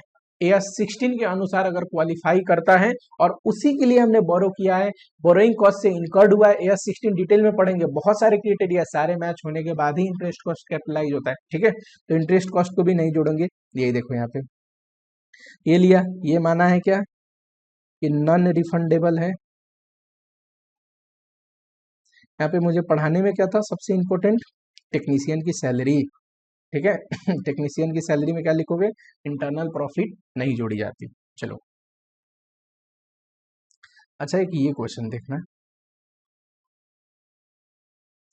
ये भी क्वेश्चन बहुत सिंपल है कि प्रॉपर्टी प्लांट इक्विपमेंट लेके आ रहे हैं, इंक्लूसिव ऑफ एक्साइज ड्यूटी है, अब आपको जीएसटी हो सकता है बोल दे, ठीक है। सेनबेट क्रेडिट 50% मिलेगा, तो देखो इसमें एक तो इंक्लूसिव ऑफ 40,000 है, 50% मिलेगा, तो 20,000 घटाओगे आप, जो नहीं मिलेगी, ठीक है, जो मिल जाएगी उसको घटाना पड़ेगा, जो नहीं मिलेगी उतना ही आपको जोड़ना चाहिए, ठीक है। तो 4,80,000 में से 20,000 घटाओगे, साइट प्रिपरेशन जोड़ोगे, लेबर चार्ज जोड़ोगे, लेकिन क्या है कि सिर्फ 200 आवर का, तो डिवाइड बाई 600 इंटू 200 इतना बस जोड़ोगे। स्पेयर पार्ट अगर कंज्यूम हुआ इंस्टॉलेशन में जोड़ोगे, सुपरवाइजर का सिर्फ 25% 6,000 जोड़ोगे, एडमिनिस्ट्रेटिव का सिर्फ 1/10, तो 1/10 जोड़ोगे 3,200, ट्रायल रन जोड़ोगे, ये भी जोड़ोगे, डिप्रिसिएशन किसी एसेट को यूज किया उसको इंस्टॉल करने के लिए, ये भी जोड़ोगे। अभी मैंने बताया सारा चीजें, और देखो एक बार रेडी टू यूज हो जाए ना उसके बाद कुछ खर्चे हुए हैं ये नहीं जोड़ोगे, कि वे रेडी टू यूज के बाद के खर्चे नहीं जोड़ते, मैंने आपको क्लियरली ये बात समझा दिया। चलो अगर हायर परचेज पे कोई एसेट लेके आते हैं तो कैश प्राइस ही सिर्फ कॉस्ट होता है, बचा हुआ जो इंटरेस्ट हम पे करते हैं ना इंस्टॉलमेंट में, कैश प्राइस प्लस इंटरेस्ट, वो इंटरेस्ट पीएल में डेबिट होता है। फाइनेंशियल चार्ज है। एक्सचेंज ऑफ एसेट, एक्सचेंज में किसी एसेट को लेके आ रहे हैं, जो एसेट लेके आ रहे हैं ना उसका फेयर वैल्यू दिया हो तो उस पर रिकॉर्ड करेंगे, ना दिया हो तो उसके बदले जो एसेट दे रहे हैं उसका फेयर वैल्यू हो तो उस पर रिकॉर्ड करेंगे, वो भी ना दिया हो तो जो एसेट हम दे रहे हैं ना उसका बुक वैल्यू दिया हो उस पर रिकॉर्ड करेंगे। एक छोटा एग्जाम्पल बता दूं, देखो कोशिश करता हूं मैं कि समरी से समरी वे में आप लोगों को पढ़ाऊं, और थोड़ा बहुत तो एक्सप्लेन करनी पड़ेगी, नहीं तो समझोगे क्या। केस 1, मान लो मैं प्लांट लेके आया 1 लाख का, बदले में फर्नीचर दिया 80,000 का फेयर वैल्यू का। अब बचा हुआ बैंक से पेमेंट कर दिया आपको 20,000। तो प्लांट किस पे रिकॉर्ड करोगे? 1 लाख पे, fair value of asset acquired. Second case, plant का वैल्यू नहीं दिया क्वेश्चन ने, बोला जो फर्नीचर हमने दिया है ना वो 80,000 का फर्नीचर दिया। तो सिंपली भाई प्लांट कितने का है नहीं पता, और जो सामान दिया हमने बदले में वो 80,000 फेयर वैल्यू का था, तो 80,000 पे रिकॉर्ड करेंगे प्लांट को। थर्ड केस, फेयर वैल्यू नहीं दिया पर फर्नीचर का बुक वैल्यू दिया है, कि हमने जो प्लांट लिया किसी से उसका वैल्यू पता नहीं, जो दिया उसका फेयर वैल्यू पता नहीं, पर हमारे बुक में वो मान लो 60,000 का था और कुछ और नहीं इन्फॉर्मेशन दिया, तो हम क्या मानेंगे कि 60,000 उस प्लांट का जो हमने लिया उसका वैल्यू हो। तो यही है देखो if fair value of asset acquired is given, तो उस पे नहीं दिया, तो जो एसेट दिए हैं उस पे, वो भी नहीं दिया तो book value of asset given. Question पूछा है, इस पे एक एक छोटी छोटी बात पे क्वेश्चन पूछता है मेरे दोस्त, इसको अच्छे से पढ़ो, वीडियो को लाइक करो, चैनल को सब्सक्राइब करो, और वीडियो को कोशिश करो कि जितना से ज्यादा लाइक दो, थोड़ा बहुत मुझे भी मोटिवेशन मिलता है इससे, साथ ही में अपने दोस्तों को भी बताओ वीडियो के बारे में। चलो, Tiger Limited allotted 7,000 this much share 100 rupees face value का in consideration of supply of special machine. एक मशीन हम खरीद रहे हैं, बदले में हमने अपने कंपनी का शेयर ही दे दिया 7,500, ठीक है। द शेयर एक्सचेंज जो हुआ है ना उस एनएससी पे 95 के रेट से चलता है, ठीक है, कोई बात नहीं। अब यहाँ पे दिया है eight the time of transaction in absence of fair value of machine acquired, जो मशीन लिया उसका फेयर वैल्यू नहीं पता, पर जो शेयर दिए उसका फेयर वैल्यू तो पता है। तो सबसे पहले कोशिश करते हैं fair value of asset acquired, वो तो नहीं है, फिर fair value of asset given ये है 7,500 इंटू फेयर वैल्यू कैसे निकलेगा 95 से, फेस वैल्यू नहीं फेयर वैल्यू पढ़ा है। मान लो ये भी नहीं दिया होता तो बुक वैल्यू ऑफ जो भी शेयर होते जो कि फेस वैल्यू हो गए, ठीक है, इस प्राइस पे रिकॉर्ड करेंगे, ये यहाँ पे लिखा हुआ है। चलो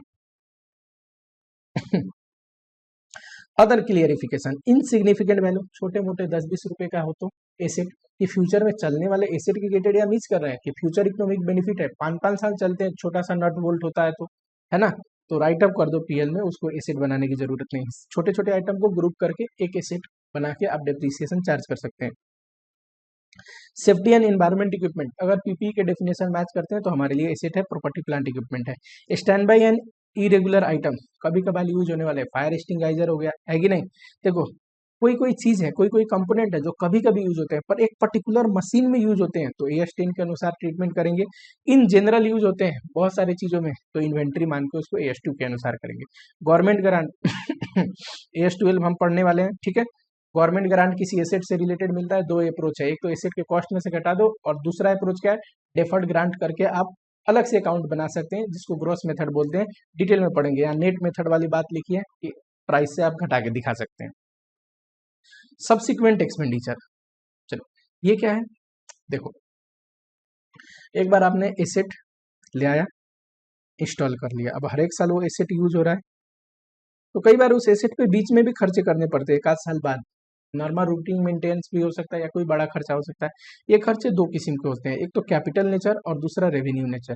रेवेन्यू नेचर मतलब normal routine repair and maintenance, ये पीएल में चार्ज करेंगे। कैपिटल नेचर मतलब जो कि लाइफ या फिर इफिशियंसी एसेट का बढ़ा दे। कमेंट बॉक्स में लिखना अगर लाइफ ऑफ इफिशियंसी बढ़ती है तो काहे कोई एक्सपेंडिचर कैपिटलाइज करते हैं हम लोग, इसका ट्रीटमेंट क्या होगा, तो इसका ट्रीटमेंट होगा कैपिटलाइज करेंगे, एसेट के कॉस्ट में जोड़ेंगे। पर क्यों, चलो मैं बता देता हूं, पर कमेंट बॉक्स में जरूर लिखना आप लोग। देखो हमने एसेट का डेफिनेशन क्या पढ़ा, कोई ऐसा चीज जिसपे हम खर्चा कर रहे हैं जिससे फ्यूचर इकोनॉमिक बेनिफिट मिलने वाली है कि नहीं। लाइफ बढ़ गई, लाइफ का मतलब 5 साल तक कमा के देने वाला था, अब 10 साल तक देगा, फ्यूचर इकोनॉमिक बेनिफिट बढ़ी कि नहीं, उस खर्चे से कैपिटलाइज करेंगे। इफिशियंसी, 1-1 लाख रुपया हम उस एसेट से कमा रहे थे, मान लो 1.5 लाख कमाने लग गए, इफिशियंसी बढ़ गई उसकी, तब भी वो खर्चा कैपिटलाइज करेंगे, क्योंकि इफिशियंसी बढ़ने की वजह से फ्यूचर इकोनॉमिक बेनिफिट बढ़ गया। चलो इंस्पेक्शन कॉस्ट, कई बार एसेट को जैसे लिफ्ट वगैरह को इंस्पेक्शन करानी पड़ती है। अब देखो इंस्पेक्शन कॉस्ट छोटा है तो पीएल में डाल दो, बहुत बड़ा है तो कैपिटलाइज कर सकते हैं। मेजरमेंट ऑफ पीपीई, ये बड़ा अच्छा है। देखो इनिशियल रिकॉग्निशन कॉस्ट पे करते हैं, यानी कि शुरू में प्रॉपर्टी प्लांट इक्विपमेंट अगर आप लेके आते हैं, शुरू में प्रॉपर्टी प्लांट इक्विपमेंट अगर आप लेके आते हैं तो मैंने पढ़ाया क्या आपको कि कॉस्ट पे रिकॉर्ड करेंगे जितना खर्चा उसमें लगा होगा। लेकिन बाद में बुक में दिखाने के दो तरीके, एक तो कॉस्ट अप्रोच कि कॉस्ट पे दिखाऊं इतने में खरीद के लेके आया था, जो भी आज तक का एक्यूमुलेटेड डिप्सन है, डिप्सन तो घटा के दिखाओगे ना डब्ल्यूडीबी या कैरिंग अमाउंट के लिए, साथ ही में इम्पेयरमेंट कुछ है तो। अच्छा, इम्पेयरमेंट क्या होता है, सिलेबस में तो नहीं है, छोटा सा डेफिनेशन है, AS28 है, इम्पेयरमेंट ऑफ एसेट से रिलेटेड। इम्पेयरमेंट का मतलब होता है किसी एसेट का अगर रिकवरेबल वैल्यू कम है ना, यानी कि उस एसेट को यूज करके या बेच के जितना कॉस्ट है ना उससे भी कम वैल्यू जनरेट कर सकते हैं, तो उस रिकवरेबल वैल्यू पे एसेट को दिखाया जाता है, बचा हुआ आपको राइट ऑफ करनी पड़ेगी। कॉस्ट माइनस रिकवरेबल वैल्यू, ये जो डिफरेंस है आपको राइट ऑफ करना पड़ेगा, ये है इम्पेयरमेंट। सिंपल भाषा में समझो, decrease in value of asset को बोलते हैं इम्पेयरमेंट। ठीक है, पीएल में राइट ऑफ करना पड़ता है इम्पेयरमेंट को। और दूसरा मेथड है एसेट को बुक में दिखाने का, रिवैल्यूएशन मेथड। रिवैल्यूएशन मेथड का मतलब क्या होता है कि अभी जो हमने पढ़ा ना कॉस्ट और accumulated debts and impairment, cost पे ना दिखा के फेयर वैल्यू पे दिखाने को बोलते हैं रिवैल्यूएशन मेथड। ठीक है, ये एसेट को उस समय का फेयर वैल्यू पे दिखाइए। ठीक, चलो अब फेयर वैल्यू पे एसेट को दिखाने का दो तरीका है रिवैल्यूएशन करने का, एक तो नेट अप्रोच, दूसरा ग्रोस अप्रोच। एक एग्जांपल लेते हैं छोटा सा, मान लो कॉस्ट 1 लाख का है, एक्यूमुलेटेड डेब्ट्स अभी तक 20,000 चार्ज हो गया है, तो डब्ल्यूडीबी कितना बचा एसेट का, 80,000। ठीक है, 10% रेट से रिवैल्यूएशन कर रहे हैं, यानी कि 10% से एसेट का वैल्यू बढ़ना है। रिवैल्यूएशन का मतलब एसेट का वैल्यू इंक्रीज होना, इम्पेयरमेंट का मतलब एसेट का वैल्यू डिक्रीज होना। ठीक है, जब भी रिवैल्यूएशन होता है तो रिवैल्यूएशन प्रॉफिट रिवैल्यूएशन रिजर्व में डालते हैं, जब भी इम्पेयरमेंट होता है तो इम्पेयरमेंट लॉस पीएल अकाउंट में डालते हैं। चलो अब देखो, 10% से बढ़ने का मतलब 8,000 से एसेट का वैल्यू बढ़ना, डब्ल्यूडीबी ये 8,000 से, इसके दिखाने के दो तरीके हैं, asset account debit to revaluation reserve 8,000 से, या फिर अगर आप एक्यूमुलेटेड डेब्ट्स का अकाउंट खोलते हैं तो दूसरा तरीका ये, एसेट का वैल्यू 10,000 से बढ़ा दो, रिवैल्यूएशन रिजर्व 8,000 से और 2,000 एक्यूमुलेटेड डेब्ट्स। अभी भी देखो एक्चुअल में एसेट 80,000 से डब्ल्यूडीबी बढ़ा है, कैसे, 2,000 एक्यूमुलेटेड डेब्ट्स डिडक्ट भी तो होगा, है कि नहीं, तो इसको बोलते हैं ग्रॉस मेथड। ठीक है, ये तब एडॉप्ट करते हैं जब हम एक्यूमुलेटेड डेब्ट्स का अकाउंट अलग से खोल के दिखाते हैं। ठीक है, चलो क्वेश्चन करने वाले हैं इस पे, डोंट वरी। अदर कंसिडरेशन, एक एसेट रिवैल्यू होता है तो पूरी इंटायर क्लास रिवैल्यूएशन, यानी कि फॉर एग्जांपल मान लो एक फर्नीचर रिवैल्यू हो रहा है, ठीक है, तो पूरी फर्नीचर की रिवैल्यूएशन करनी पड़ेगी, सारे फर्नीचर को रिवैल्यूड मेथड पे आपको दिखाना पड़ेगा, ये नहीं एक फर्नीचर को कॉस्ट दूसरे पे रिवैल्यूएशन, इससे बेटर प्रेजेंटेशन नहीं होगी। ठीक है, चलो रिवैल्यूएशन इंटरवल, अगर मटेरियल है चेंज कि मतलब वैल्यू में बहुत चेंज आते हैं, महंगा आइटम है, कोई रेयर आइटम है, तो उसके लिए ईच ईयर। मान लो ई मटेरियल है, रिवैल्यूएशन छोटा मोटा होता है तो 3 से 5 साल में एक बार कर लिया करो। एक्सेस डेप्शन जो होता है ना रिवैल्यूएशन की वजह से, वो जनरल रिजर्व में भेजते हैं। चलो इसका मतलब मेरा एसेट था 1 लाख, रिवैल्यूएशन होके हो गया 1,20,000, करेक्ट। 10% डेप्शन चार्ज करता था, तो मान लो एसेट 10,000 डेप्शन चार्ज करता पहले, रिवैल्यूएशन हो गया अब तो 1,20,000 का हो गया, अब डिप्रिसिएशन कितना होगा 12,000। ठीक है, अच्छा 1 लाख से 20,000 रिवैल्यूएशन हुआ तो रिवैल्यूएशन रिजर्व में कितना पड़ा होगा 20,000, करेक्ट है ना। क्या एंट्री पास करोगे रिवैल्यूएशन पे, asset account debit 20,000, revaluation reserve 20,000, correct. कह रहा है आगे जो भी एक्सेस डेप्रिसिएशन हो रहा है ना ड्यू टू रिवैल्यूएशन, यानी कि रिवैल्यूएशन नहीं हुआ होता तो इतना डेप्शन हो गया, तो इतना एक्स्ट्रा डेप्शन जो 2,000 हो रहा है वो revaluation reserve sorry revaluation reserve से निकाल के जनरल रिजर्व में भेजोगे। और क्या एंट्री पास करोगे इसके लिए बताओ, revaluation reserve debit to general reserve 2,000 2,000, excess depreciation जो लग रहा है वो रिवैल्यूएशन रिजर्व से निकाल के जनरल रिजर्व में भेजने को बाद बोल रहा है। Yes, delete. चलो जब भी रिवैल्यूड एसेट बिकता है ना तो कोई दिक्कत नहीं, एक तो बेचने पे जो प्रॉफिट लॉस होगा वो पीएल में जाएगा, और जो भी रिवैल्यूएशन अकाउंट में बचा होगा वो सारा पैसा जनरल रिजर्व में आप ट्रांसफर कर दोगे, सारा अमाउंट। ठीक है, ये लिखा है कि रेयर आइटम जो होते हैं ना जैसे पिस्टन वगैरह हो गए, तो उसकी revaluation income approach discounted cash flow approach से करते हैं, यहाँ पे आपको जानने की जरूरत नहीं है। चलो ये कंसेप्ट अच्छा है, रिवैल्यूएशन एंड इम्पेयरमेंट। अभी मैंने बोला कि जब भी रिवैल्यूएशन होगा कहाँ पे जाएगा, रिवैल्यूएशन रिजर्व में। रिवैल्यूएशन मतलब upward increase in value of asset. जब भी इम्पेयरमेंट होगा लॉस कहाँ पे चार्ज करोगे, पीएल अकाउंट में। इम्पेयरमेंट का मतलब decrease in value of asset. चलो जर्नल एंट्री क्या पास करोगे, फॉर एग्जांपल रिवैल्यूएशन हो गया, फॉर एग्जांपल रिवैल्यूएशन हो गया 2,000 से, तो जर्नल एंट्री क्या पास करोगे, asset to revaluation reserve 2,000 2,000, correct. दूसरा मान लो मैंने क्वेश्चन बताया कि इम्पेयरमेंट हो गया 3000 से, तो जर्नल एंट्री क्या पास करोगे बताओ? PL debit to asset decrease करनी पड़ेगी एसेट की वैल्यू, पीएल में डेबिट करोगे 3000 3000। अब थर्ड केस देखना, ये इंपॉर्टेंट है। कह रहा है पहले कोई एसेट रिवैल्यू हुआ और बाद में इम्पेयरमेंट हुई। मान लो पहले रिवैल्यू हुआ 5000 से और कुछ समय बाद उसकी इम्पेयरमेंट हो गई 8000 से। अच्छा, इसको यहाँ पे लिख लेते हैं। कुछ समय बाद उसकी इम्पेयरमेंट हो गई उसी एसेट की 8000 से। बताना जरा, रिवैल्यूएशन हुआ होगा शुरू में तो क्या एंट्री पास करेंगे? एसेट टू रिवैल्यूएशन रिजर्व, यानी कि रिवैल्यूएशन रिजर्व में 5000 रुपया पड़ा होगा, करेक्ट। जब इम्पेयरमेंट होती है तो क्या एंट्री पास करते हैं? PL debit to asset. लेकिन जब भी कोई एसेट के अगर रिवैल्यूएशन में कुछ पड़ा है और इम्पेयरमेंट हो रहा है तो पीएल डेबिट नहीं करेंगे, पहले करेंगे रिवैल्यूएशन रिजर्व डेबिट 5000। अब बचा हुआ पीएल से निकालेंगे 3000 टू एसेट। यानी कि रिवैल्यूड एसेट जब इम्पेयरमेंट होता है तो पहले रिवैल्यूएशन को डेबिट करते हैं, फिर पीएल को बैलेंस डेबिट करते हैं, और एसेट के तो घटाएंगे ही 8000 से। ठीक है, यही लिखा है। First loss adjust to revaluation reserve, क्योंकि उसमें पड़ा हुआ है ना, तो पहले उससे एडजस्ट कर दो, बचा हुआ लॉस पीएल में।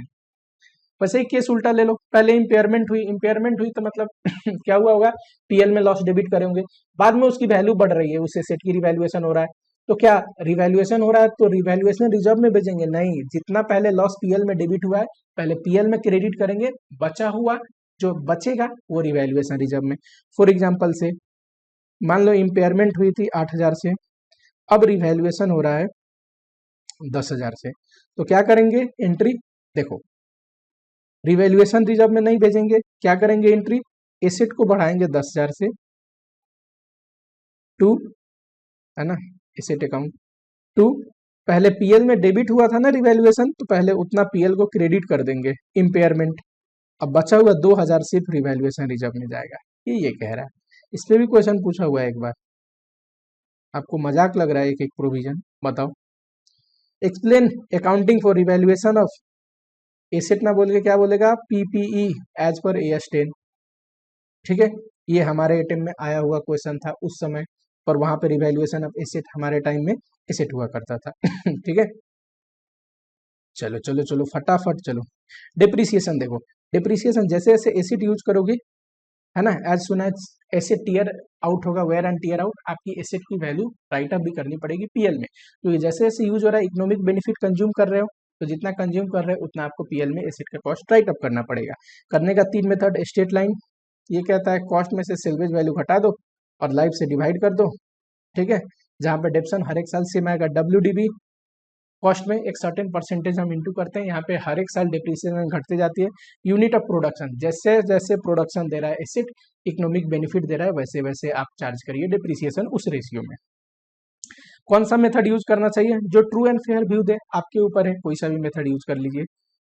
मेथड को रिव्यू करना चाहिए ईच ईयर, जब भी लगे मेथड में चेंज करने की जरूरत है, पुराना मेथड अच्छा नहीं था, ट्रू एंड फेयर व्यू नहीं दे रहा था, मेथड चेंज कर सकते हैं, लेकिन उसको क्या मानेंगे? Change in accounting estimate, not change in accounting policy. याद रहेगा, चेंजिंग अकाउंटिंग एस्टिमेट मानेंगे। ठीक है, और रेट्रोस्पेक्टिव इम्पैक्ट ना देके प्रोस्पेक्टिव, यानी कि पीछे क्या किया भूल जाओ, अभी फ्रेश जो नया मेथड लगाया, नया मेथड से डिप्रिसिएशन चार्ज कर देंगे। फॉर एग्जांपल मान लो WDB से हम चार्ज कर रहे थे, ठीक है, डिप्रिसिएशन कॉस्ट था 1 लाख, डेप्शन 20% चार्ज करते थे, 2 ईयर्स हो गए, पता है WDB कितना बचा होगा? 1 लाख में से पहले साल 20,000 घटा होगा 80,000, दूसरे साल 16,000 घटा होगा 64,000। थर्ड ईयर से हम SLM मेथड पे शिफ्ट हो रहे हैं, उसके लिए सेल्वेज वैल्यू हमने एसेट का 4,000 माना और लाइफ माना 10 ईयर्स। पता है थर्ड ईयर से डिप्शन कैसे निकलेगा? देखो 64,000 है ना, 4,000 सेल्वेज वैल्यू घटा दो और 10 साल से डिवाइड कर दो, कितना आएगा? 6,000। तो तीसरे साल से 6,000 डिप्शन अगले 10 साल तक चार्ज होगी। ठीक है, change in method is a change in accounting estimate. चलो change in salvage value and estimated life, कोई बात नहीं, सेल्वेज वैल्यू चेंज हो गया, जिस साल चेंज हो रहा है उस साल नए सेल्वेज वैल्यू से डिप्रिसिएबल अमाउंट निकालो और नए रिवाइज लाइफ से आप डिवाइड कर दो, सिंपल सी बात है।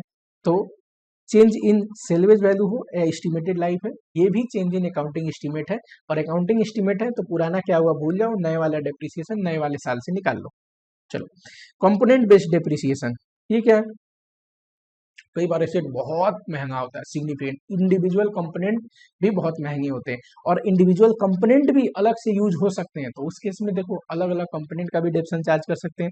कमेंसमेंट एंड सीजेशन, जब भी रेडी टू यूज हो जाए डेप्रिसिएशन चार्ज करना शुरू कर देते हैं, मैंने पढ़ाया था।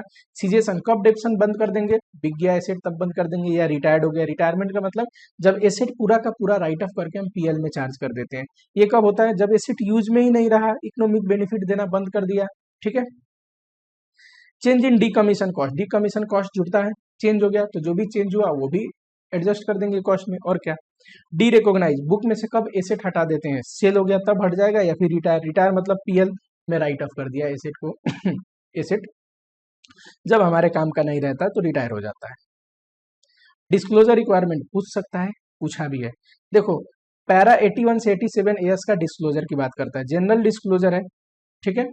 पैरा 81 में, ये थोड़ा सा गड़बड़ हो गया यहाँ पे ना, 81 कर लेना, ठीक है। जनरल डिस्क्लोजर आपसे पूछेगा, एडिशनल डिस्क्लोजर आपको देखने की जरूरत नहीं, और additional disclosure related to revaluation of asset या रिवैल्यूड एसेट, ये भी देखने की जरूरत नहीं। जनरल जनरल जो डिस्क्लोजर है बहुत ही आसान है, देखना जरा क्या है जनरल डिस्क्लोजर में। मेजरमेंट बेसिस, कॉस्ट या रिवैल्यूएशन मेथड पढ़ाया था ना मैंने सब्सिक्वेंट रिकॉग्निशन में, ठीक है। वो मेथड ऑफ डेप्शन कौन सा यूज हो रहा है, यूजफुल लाइफ और डेप्रिसिएशन का रेट क्या है, ग्रोस कैरिंग अमाउंट और एक्यूमुलेटेड डेप्शन साल के शुरू में और एंड में कितना था, ये वाला चीज आप देख लेना, सिंपल सा है। एक क्वेश्चन चलो मैं देखता हूँ। हाँ जी बताइए, 2014-15 में एक्स लिमिटेड फॉलोइंग खर्चा किया, बताओ। रूटिंग रिपेयर पीएल में जाएगा, बताओ। सब्सिक्वेंट एक्सपेंडिचर में बोला था repair and maintenance revenue nature का खर्चा है, पीएल में जाएगा। कैपिटल नेचर का खर्चा वही जो लाइफ एंड इफिशियंसी बढ़ाए, रिपेयर पीएल में जाएगा। पार्शियल रिप्लेसमेंट पीएल में जाएगा, जब तक ना बोले क्वेश्चन कि लाइफ एंड इफिशियंसी बढ़ रही है खुद से मत मान लेना, ठीक है। Substantial improvement to electric wiring system which will increase efficiency, ये क्या होगा? कैपिटलाइज होगा, ठीक है। वो वाली बात है, देखो मान लो आपके पास एसी लगा हुआ है रूम, ठीक है। हर एक साल एसी को हर एक सीजन में आपको थोड़ा बहुत क्लीनिंग वगैरह कराना पड़ता है, वो पीएल का खर्चा है, रिपेयर एंड मेंटेनेंस नॉर्मल। मान लो 5 साल एसी यूज कर लिया, अब वो चल नहीं रहा है, उसके बाद आपने एक हैवी अमाउंट खर्चा करके उसको ठीक कराया 5,000 7,000, और ठीक होने के बाद अब अगले 5 साल और चलेगा, वो कैपिटल नेचर का खर्चा है, यही समझाने की कोशिश कर रहा हूँ।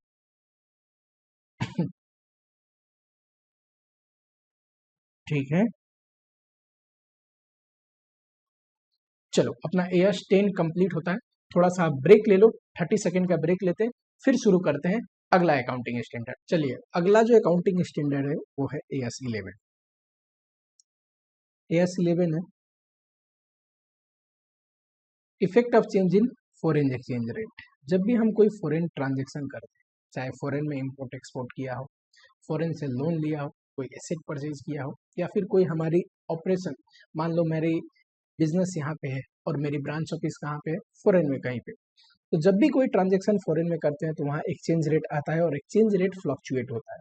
तो एक्सचेंज रेट फ्लक्चुएशन का आज हो सकता है ट्रांजेक्शन कर रहे हैं तो $1 का भाव 80 रुपया हो, ठीक है। और कल को $1 का भाव 82 भी हो सकता है, 79 भी हो सकता है कि नहीं। तो फॉरेन ट्रांजेक्शन अगर हम करते हैं और उसके बाद फॉरेन एक्सचेंज में फ्लक्चुएशन आता है तो उसकी क्या ट्रीटमेंट करेंगे वही सीखने वाले हैं इस अकाउंटिंग स्टैंडर्ड में। एएस का कवरेज क्या है, देखो जो भी बच्चे वीडियो देख रहे हैं प्लीज लाइक जरूर करना और कमेंट जरूर करना, मैं एक एक कमेंट पढ़ता हूँ आप लोगों का, ठीक है। मिनिमम 1000 लाइक का टारगेट रखते हैं वीडियो में, और वीडियो को शेयर जरूर करना अपने दोस्तों में। चलो सॉरी, सिर्फ 4 चीज हमें पढ़ना है इस अकाउंटिंग स्टैंडर्ड में। नंबर 1, फॉरेन करेंसी ट्रांजेक्शन, जैसे कि इंपोर्ट एक्सपोर्ट, फॉरेन करेंसी में अगर कोई ट्रांजेक्शन करते हैं तो मैंने एग्जाम्पल लिया है। फॉरेन करेंसी लोन, कई बार हम विदेशों से लोन भी लेते हैं ना, वो। फॉरवर्ड कॉन्ट्रैक्ट, जैसे कि हेजिंग एंड स्पेकुलेशन, ये 2 चीज पढ़ेंगे। And foreign operation integral and non integral, ये कहाँ पे हम पढ़ते हैं, ब्रांच में भी हमने एक बार पढ़ा हुआ है, या ब्रांच में भी हम पढ़ते हैं, कहीं ना कहीं आपने पढ़ा ही होगा, ठीक है। चलो शुरू करते हैं। सबसे पहले कुछ डेफिनेशन देखते हैं। फॉरेन करेंसी मतलब currency other than reporting currency, मैं जिस देश में हूँ वो मेरे लिए होम करेंसी है। जैसे इंडिया में इंडियन क्या हो गया, होम करेंसी हो गया, रिपोर्टिंग करेंसी हो गया, फाइनेंशियल स्टेटमेंट इंडियन करेंसी में बनती है। इसको छोड़ के और विदेश में जितनी भी करेंसी है सारे फॉरेन करेंसी। हमारे लिए डॉलर फॉरेन करेंसी, हमारे लिए पाउंड फॉरेन करेंसी, हमारे लिए यूरो फॉरेन करेंसी, ठीक है। Exchange rate, 1 unit of foreign currency express in terms of Indian currency. एक फॉरेन करेंसी इंडियन करेंसी कितने बराबर में है, इस इक्वेशन को बोलते हैं एक्सचेंज रेट, है ना। मान लो $1 80 रुपीज के भाव में ये एक एक्सचेंज रेट है, ठीक है।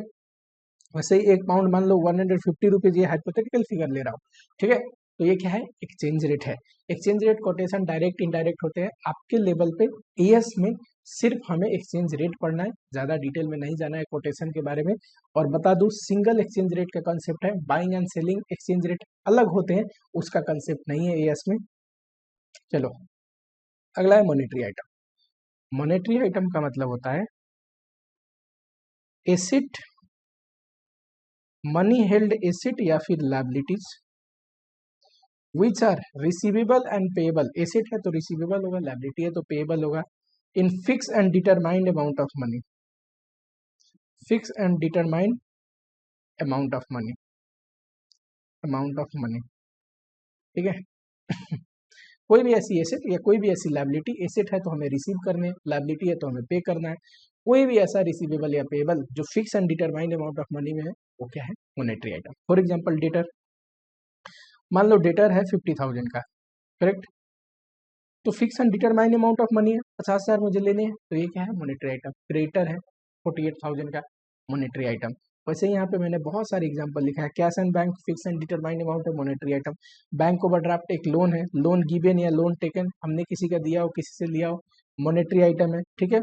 बॉन्ड डिवेंचर वगैरह हो गए, मॉनेटरी आइटम है। प्रीफरेंस शेयर कैपिटल एक हमारे लिए लायबिलिटी है, भले ही ऑनर्स इक्विटी है, पर fix and determined amount of money हमें रिडीम करना है, हमारे लिए क्या है, मॉनेटरी आइटम है। नॉन मॉनेटरी आइटम का मतलब अदर देन मॉनेटरी आइटम, यानी कि मॉनेटरी आइटम को छोड़कर और सारे नॉन मॉनेटरी आइटम होते हैं। जैसे कि फिक्स एसेट, फिक्स एसेट का फ्यूचर इकोनॉमिक बेनिफिट यानी कि रियलाइजेबल बेनिफिट कुछ और हो सकता है आज 1 लाख में बिके, कल को सिर्फ 98,000 में बिके, कहीं और पे अभी 1 लाख में बिक रहा है, कहीं और बेचो तो हो सकता है 1,05,000 में बिके, है कि नहीं। इन्वेंट्रीज हो गई, इक्विटी शेयर कैपिटल, इन्वेस्टमेंट, ये क्या है, नॉन मॉनेटरी आइटम है। चलो क्वेश्चन दिखा दो इसमें।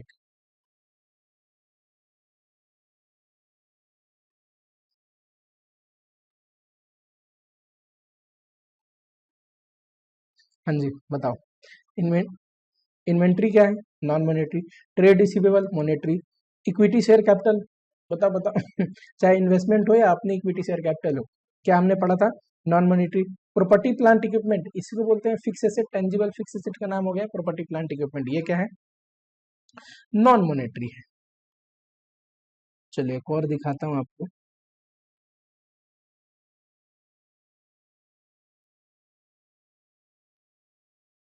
हाँ जी बताना।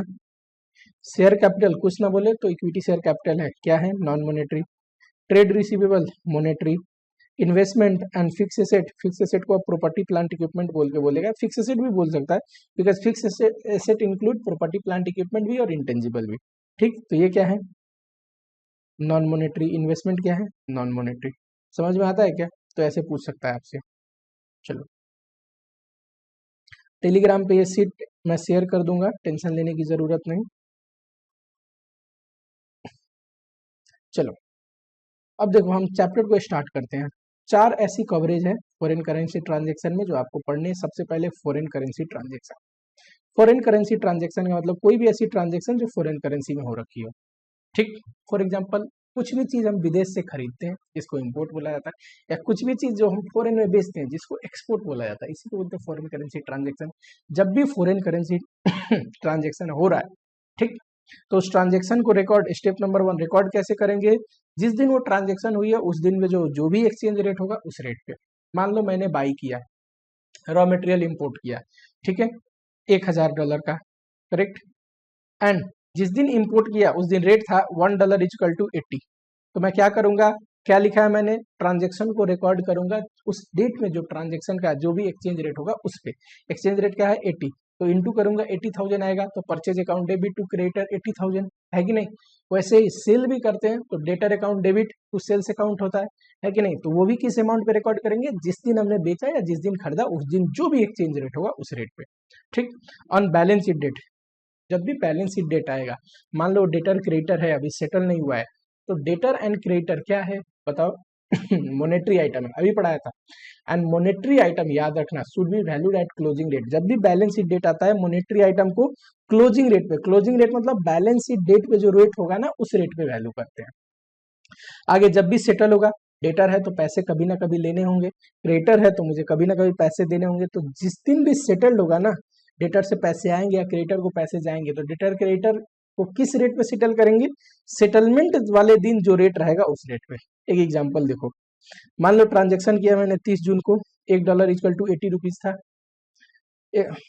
यहाँ पे सेटलमेंट डेट है 4 मई को, $1.85 था। बीच में एक बैलेंस शीट डेट आता है, नहीं आता तब तो ये कॉन्सेप्ट लगेगा ही नहीं, बाई चांस आता है तो बैलेंस शीट डेट पे मान लो 78 रुपीज था।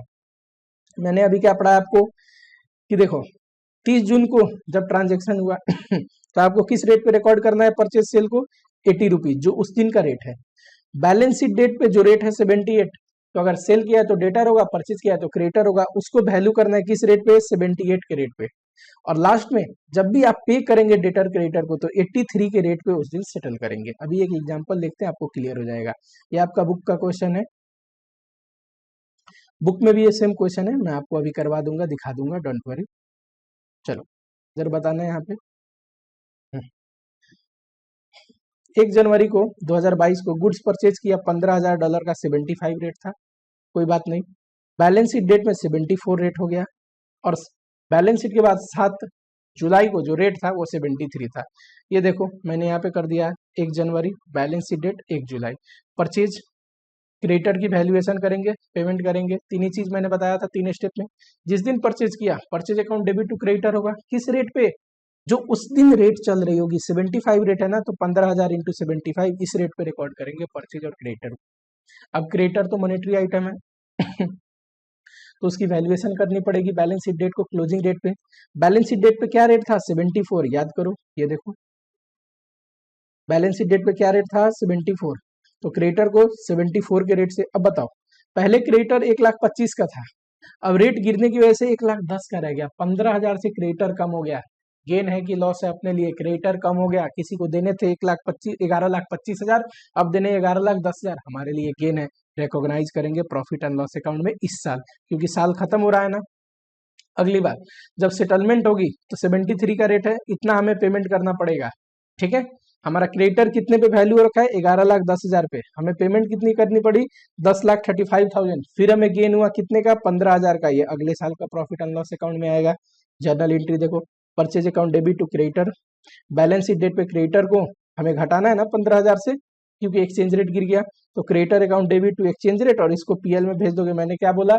जो भी गेन और लॉस होगा बैलेंस शीट डेट पे वैल्यू करते टाइम, या फिर सेटलमेंट वाले डेट पे सेटलमेंट करते टाइम, वो exchange different profit and loss account में ट्रांसफर करोगे, ठीक। अगला देखो, जुलाई में जब पेमेंट हो रही है, देखो पेमेंट होगी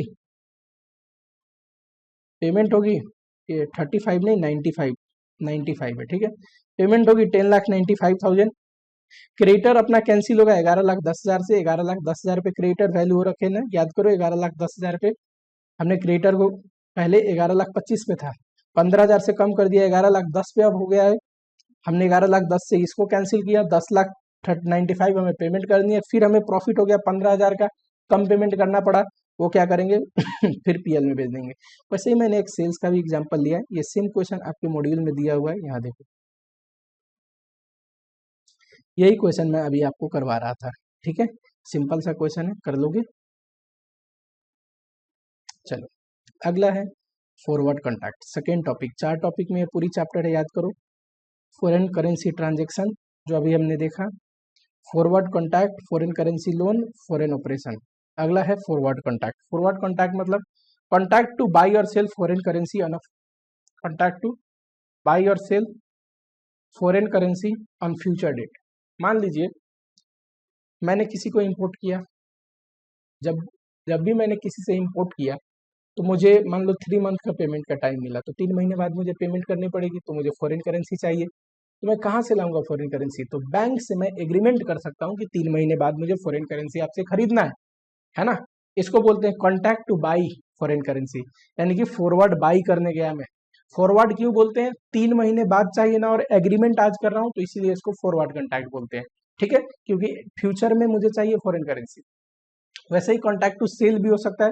फॉर एग्जाम्पल मान लो मैंने बेचा है फॉरेन में गुड्स, 2 महीने बाद मुझे डेटर से पैसे मिलने वाले फॉरेन करेंसी में, तो मैं अपने घर में फॉरेन करेंसी रखूंगा क्या? नहीं, इस देश में तो फॉरेन करेंसी चलता नहीं, तो मैं जाके बैंक में उस फॉरेन करेंसी को बेच के इंडियन करेंसी लाऊंगा। तो मैं क्या कर सकता हूँ, बैंक से एग्रीमेंट कर सकता हूँ कि 2 महीने बाद मुझे फॉरेन करेंसी मिलने वाली है, आप क्या करना कि ये फॉरेन करेंसी लेके मुझे इंडियन करेंसी दे देना, बताओ क्या रेट लगाओगे।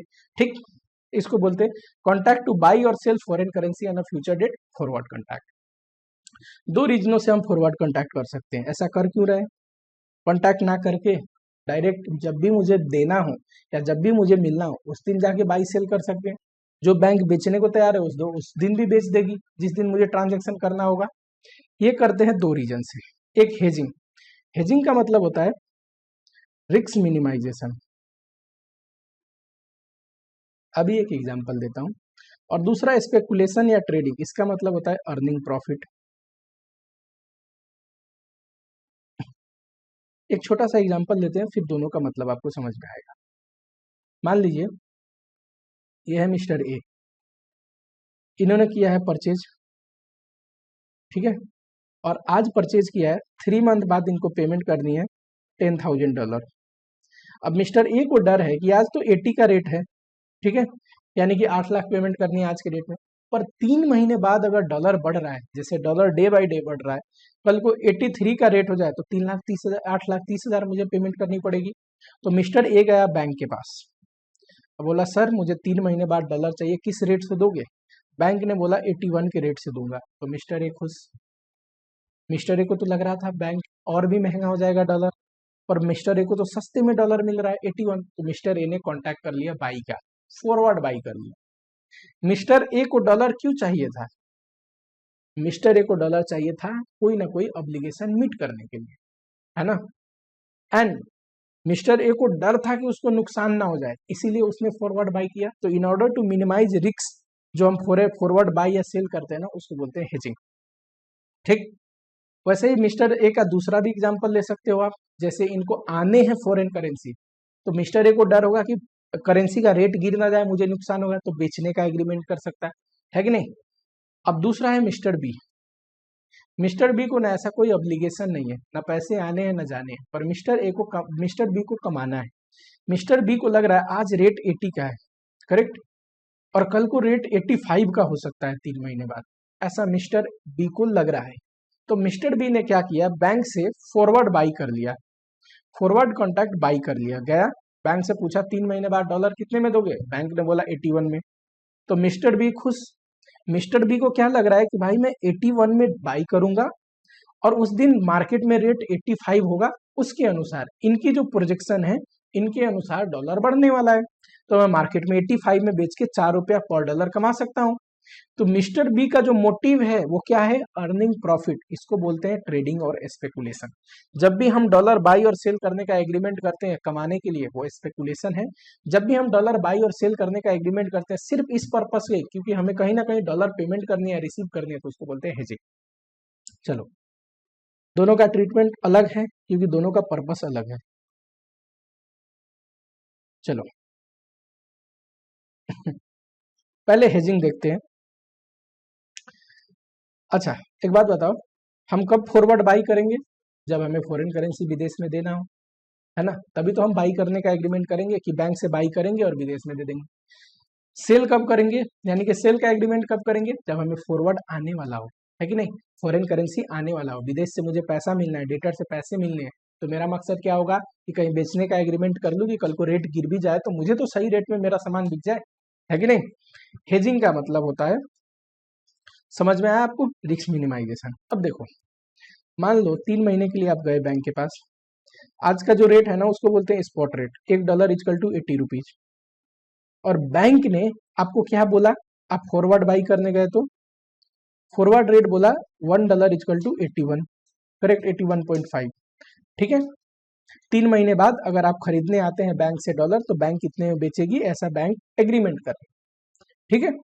तो जो हेजिंग है ना उसमें कहता है कि amortise discount and premium over life of contract, यानी कि फॉरवर्ड में से स्पॉट घटाओगे ना, कितना आप महंगा दे रहे हो खरीदने के लिए, 81.5, 80 रेट है, 81.5, ₹1.5, तो फॉरवर्ड माइनस स्पॉट, इसको बोलते हैं प्रीमियम डिस्काउंट। पॉजिटिव है तो प्रीमियम डिस्काउंट, निगेटिव है तो डिस्काउंट। इसको प्रीमियम एंड डिस्काउंट का over the period of 3 month, over the period of contract है ना, 3 महीने में आपको बांट देना, ठीक। मान लो बैलेंस शीट डेट है, 2 महीना इधर है, 1 महीना इधर, तो 2 महीने का इधर पड़ेगा और 1 महीने का अगले साल आपको रिकॉग्नाइज करना पड़ेगा। जब भी आप बाई करने जा रहे हैं और प्रीमियम पे कर रहे हैं तो आपके लिए लॉस है, नुकसान है। 80 रुपए का चीज 81 में बाई करने का एग्रीमेंट करके है, 1 रुपया क्या है, नुकसान है। बाई करने जा रहे हैं, डिस्काउंट में मिल रहा है, ऐसा हो सकता है क्या, हो सकता है डॉलर गिरने के ट्रेंड में हो, सस्ते में मिल रहा हो, है ना। तो बाई करने गए और डिस्काउंट में मिल रहा है तो आपके लिए प्रॉफिट है, अक्सर लॉस का केस देगा। हमेशा हम बाई तो महंगे में ही करते हैं ना, ठीक। चलो देखो जरा एक एग्जांपल देखो, बुक का क्वेश्चन है, पास्ट ईयर में आया हुआ। फॉरवर्ड रेट ये है, स्पॉट रेट ये है। फॉरवर्ड रेट मतलब इस रेट पे आप फ्यूचर में खरीद बेच कर सकते हैं बैंक से। स्पॉट रेट मतलब आज का रेट, इतना डॉलर का हमें करना है, ठीक है। डेट ऑफ कॉन्टैक्ट ये रहा और टेन्योर 3 मंथ। एक बात बताना, 1 फरवरी को कर रहा हूँ, 3 महीने के लिए कर रहा हूँ, तो कब तक के लिए होगा, पूरा फरवरी, पूरा मार्च, पूरा अप्रैल, 30 अप्रैल। बीच में एक बैलेंस शीट डेट भी तो आएगा, 2 महीने इधर और 1 महीना इधर पड़ रहा है ना।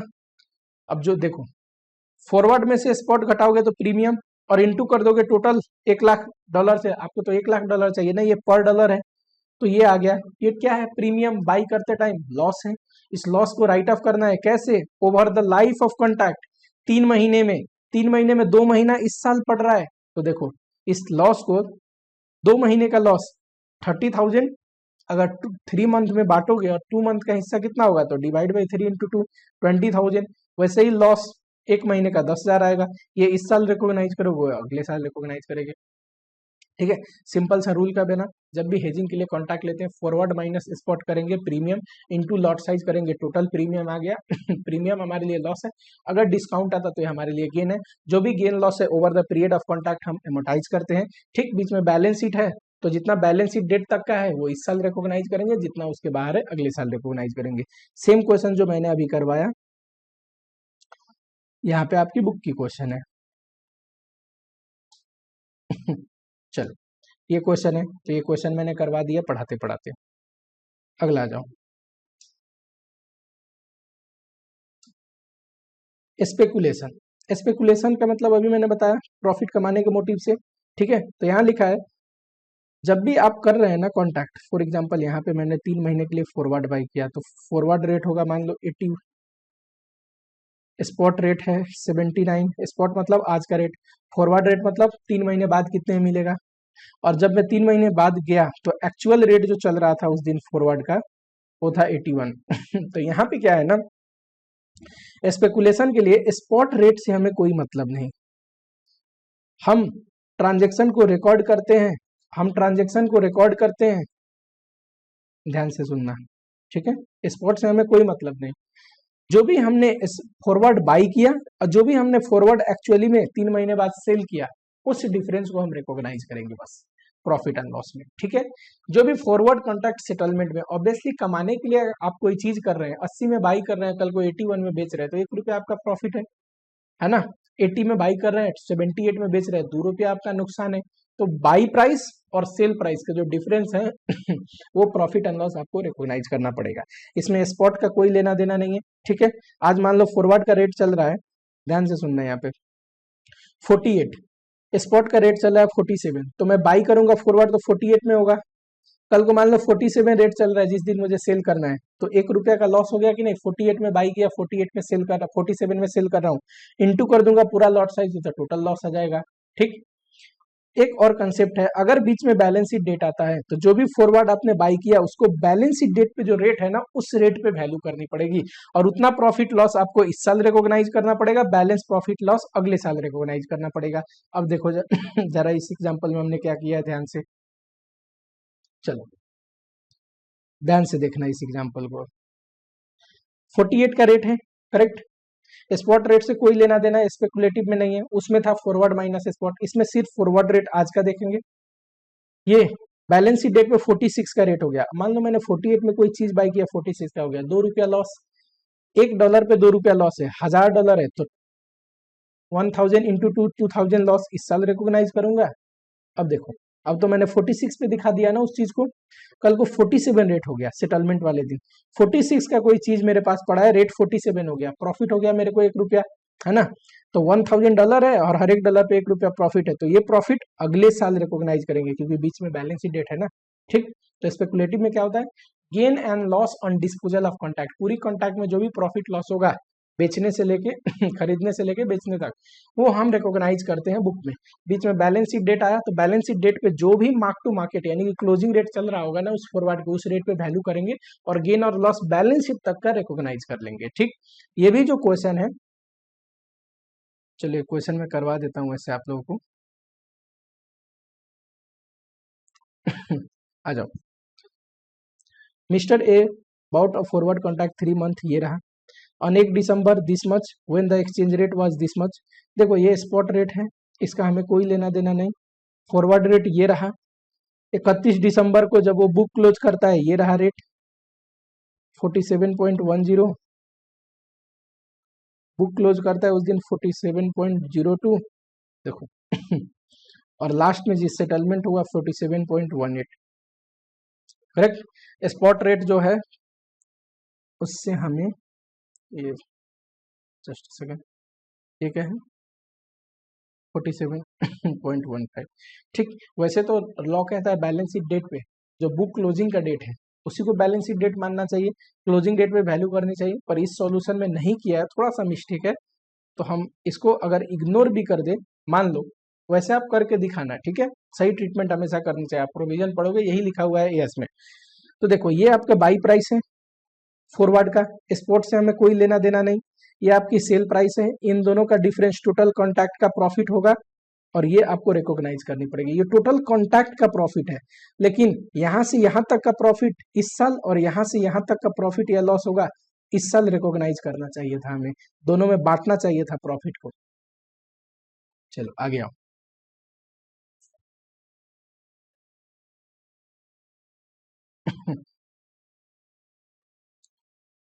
Short term loan, loan foreign currency loan में शॉर्ट टर्म लोन बड़ा सिंपल है, शॉर्ट टर्म लोन में कुछ नहीं करना है, जैसे आपने फॉरेन करेंसी ट्रांजेक्शन देखा ना वैसे ही ये है कि लोन लोगे तो एंट्री पास क्या करोगे, bank account debit to foreign currency loan, balance sheet date पे लोन क्या है बताओ, closing monetary item, closing date पे वैल्यू करोगे, एक्सचेंज डिफरेंस होगा पीएल में चला जाएगा, और सेटलमेंट वाली डेट जो भी उस दिन का रेट होगा, सेटलमेंट जिस दिन करेंगे, same foreign currency import export में डेटर क्रेडिटर का सिखा रहा था सेम वैसे ही है, उस रेट पे सेटल करेंगे, जो भी फिर एक्सचेंज डिफरेंस आएगा वो क्या करेंगे, हम प्रॉफिट एंड लॉस अकाउंट में भेज देंगे। एक एग्जांपल देख लो, मान लो लोन लिया उस दिन रेट था 60, बैलेंस शीट डेट में रेट हो गया 62, और रीपे किया ना उस दिन रेट था 63 तो जर्नल एंट्री क्या पास करूंगा, bank account debit to foreign currency loan 60 से, बैलेंस शीट डेट पे foreign currency loan, foreign currency loan, loan account क्या है मॉनेटरी आइटम, 62 रेट हो गया ना, तो 62 पे मुझे दिखानी पड़ेगी,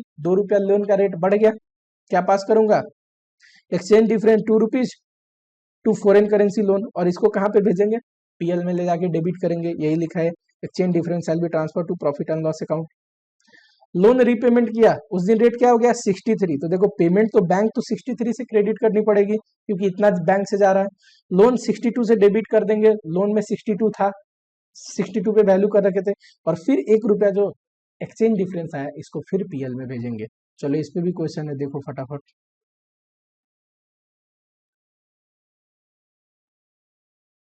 हाँ जी, ये देखो कहीं से हमने लोन लिया $4,50,000 का, लोन लिया उस दिन ये रेट था, बैलेंस शीट डेट को ये रेट हुआ, और जब पेमेंट कर रहे हैं ये रेट हुआ, तो क्या पास करोगे, bank account debit to foreign loan, जो लोन लिया उस रेट से, बैलेंस शीट डेट पे क्या करोगे, अब 49 पे वैल्यू करोगे, क्यों, मॉनेटरी आइटम है फॉरेन करेंसी लोन, तो 48 पे जब वैल्यू करोगे तो लोन बढ़ जाएगा ₹1 से, तो 4,50,000 से लोन बढ़ जाएगा, है ना, ₹1 इंटू पूरा डॉलर करोगे 4,50,000, ये एक्सचेंज डिफरेंस कहाँ जाएगा, प्रॉफिट एंड लॉस अकाउंट में। अगला पेमेंट किया इतने पे, तो बैंक तो इतने से क्रेडिट होगा 49.5, 4,50,000 इंटू 49.5, है ना, लोन में ऑलरेडी जो अमाउंट है 49 के रेट से वो, और जो आधा डिफरेंस और आ गया, 49 पे लोन खड़ा था, 49.5 पे पेमेंट हो रही है, वो फिर एक्सचेंज डिफरेंस, ये दोनों एक्सचेंज डिफरेंस कहाँ पे जाएगा, तो प्रॉफिट एंड लॉस। इसमें भेजा नहीं है, आप पीएल अकाउंट में भेज देना। कैसे, PL account debit to exchange difference account.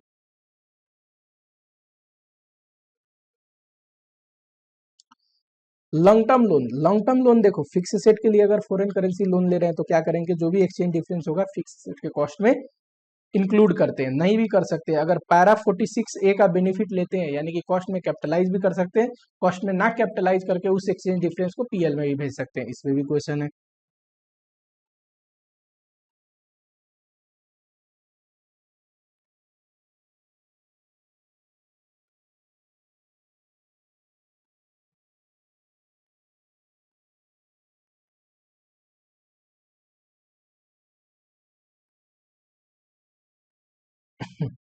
जरा देखना, हमें 3 लाख का फिक्स एसेट खरीदना है, जिस दिन हम खरीद रहे हैं ना उस दिन का रेट ये रहा 40, एंड बैलेंस शीट डेट पे रेट हो गया 42.5, कोई दिक्कत नहीं है। चलो, entire difference has been capitalise लिख रहा है कि कंपनी ने क्या किया, सारा डिफरेंस को कैपिटलाइज कर दिया। बताओ 3 लाख तो रुपीज में है, डॉलर में अगर निकालना हो तो कितने डॉलर का हमने लोन लिया होगा, 3 लाख का हमें सामान चाहिए, 40 रुपीज रेट है, बताना जरा। 3,000 लाख का हमें सामान चाहिए, 75 लाख, है ना। ठीक, इतने लाख का आपको लोन लेना, इतने लाख का आपने फॉरेन करेंसी में एसेट खरीदा। जब एक्सचेंज डिफरेंस आया 42.5, तो क्या कितना आएगा एक्सचेंज डिफरेंस, एक्सचेंज डिफरेंस कितना आएगा, 42.5 हो गया, पहले 40 था और 75 लाख का, जरा बताना। 187.5 लाख, ये रहा 187.5 लाख।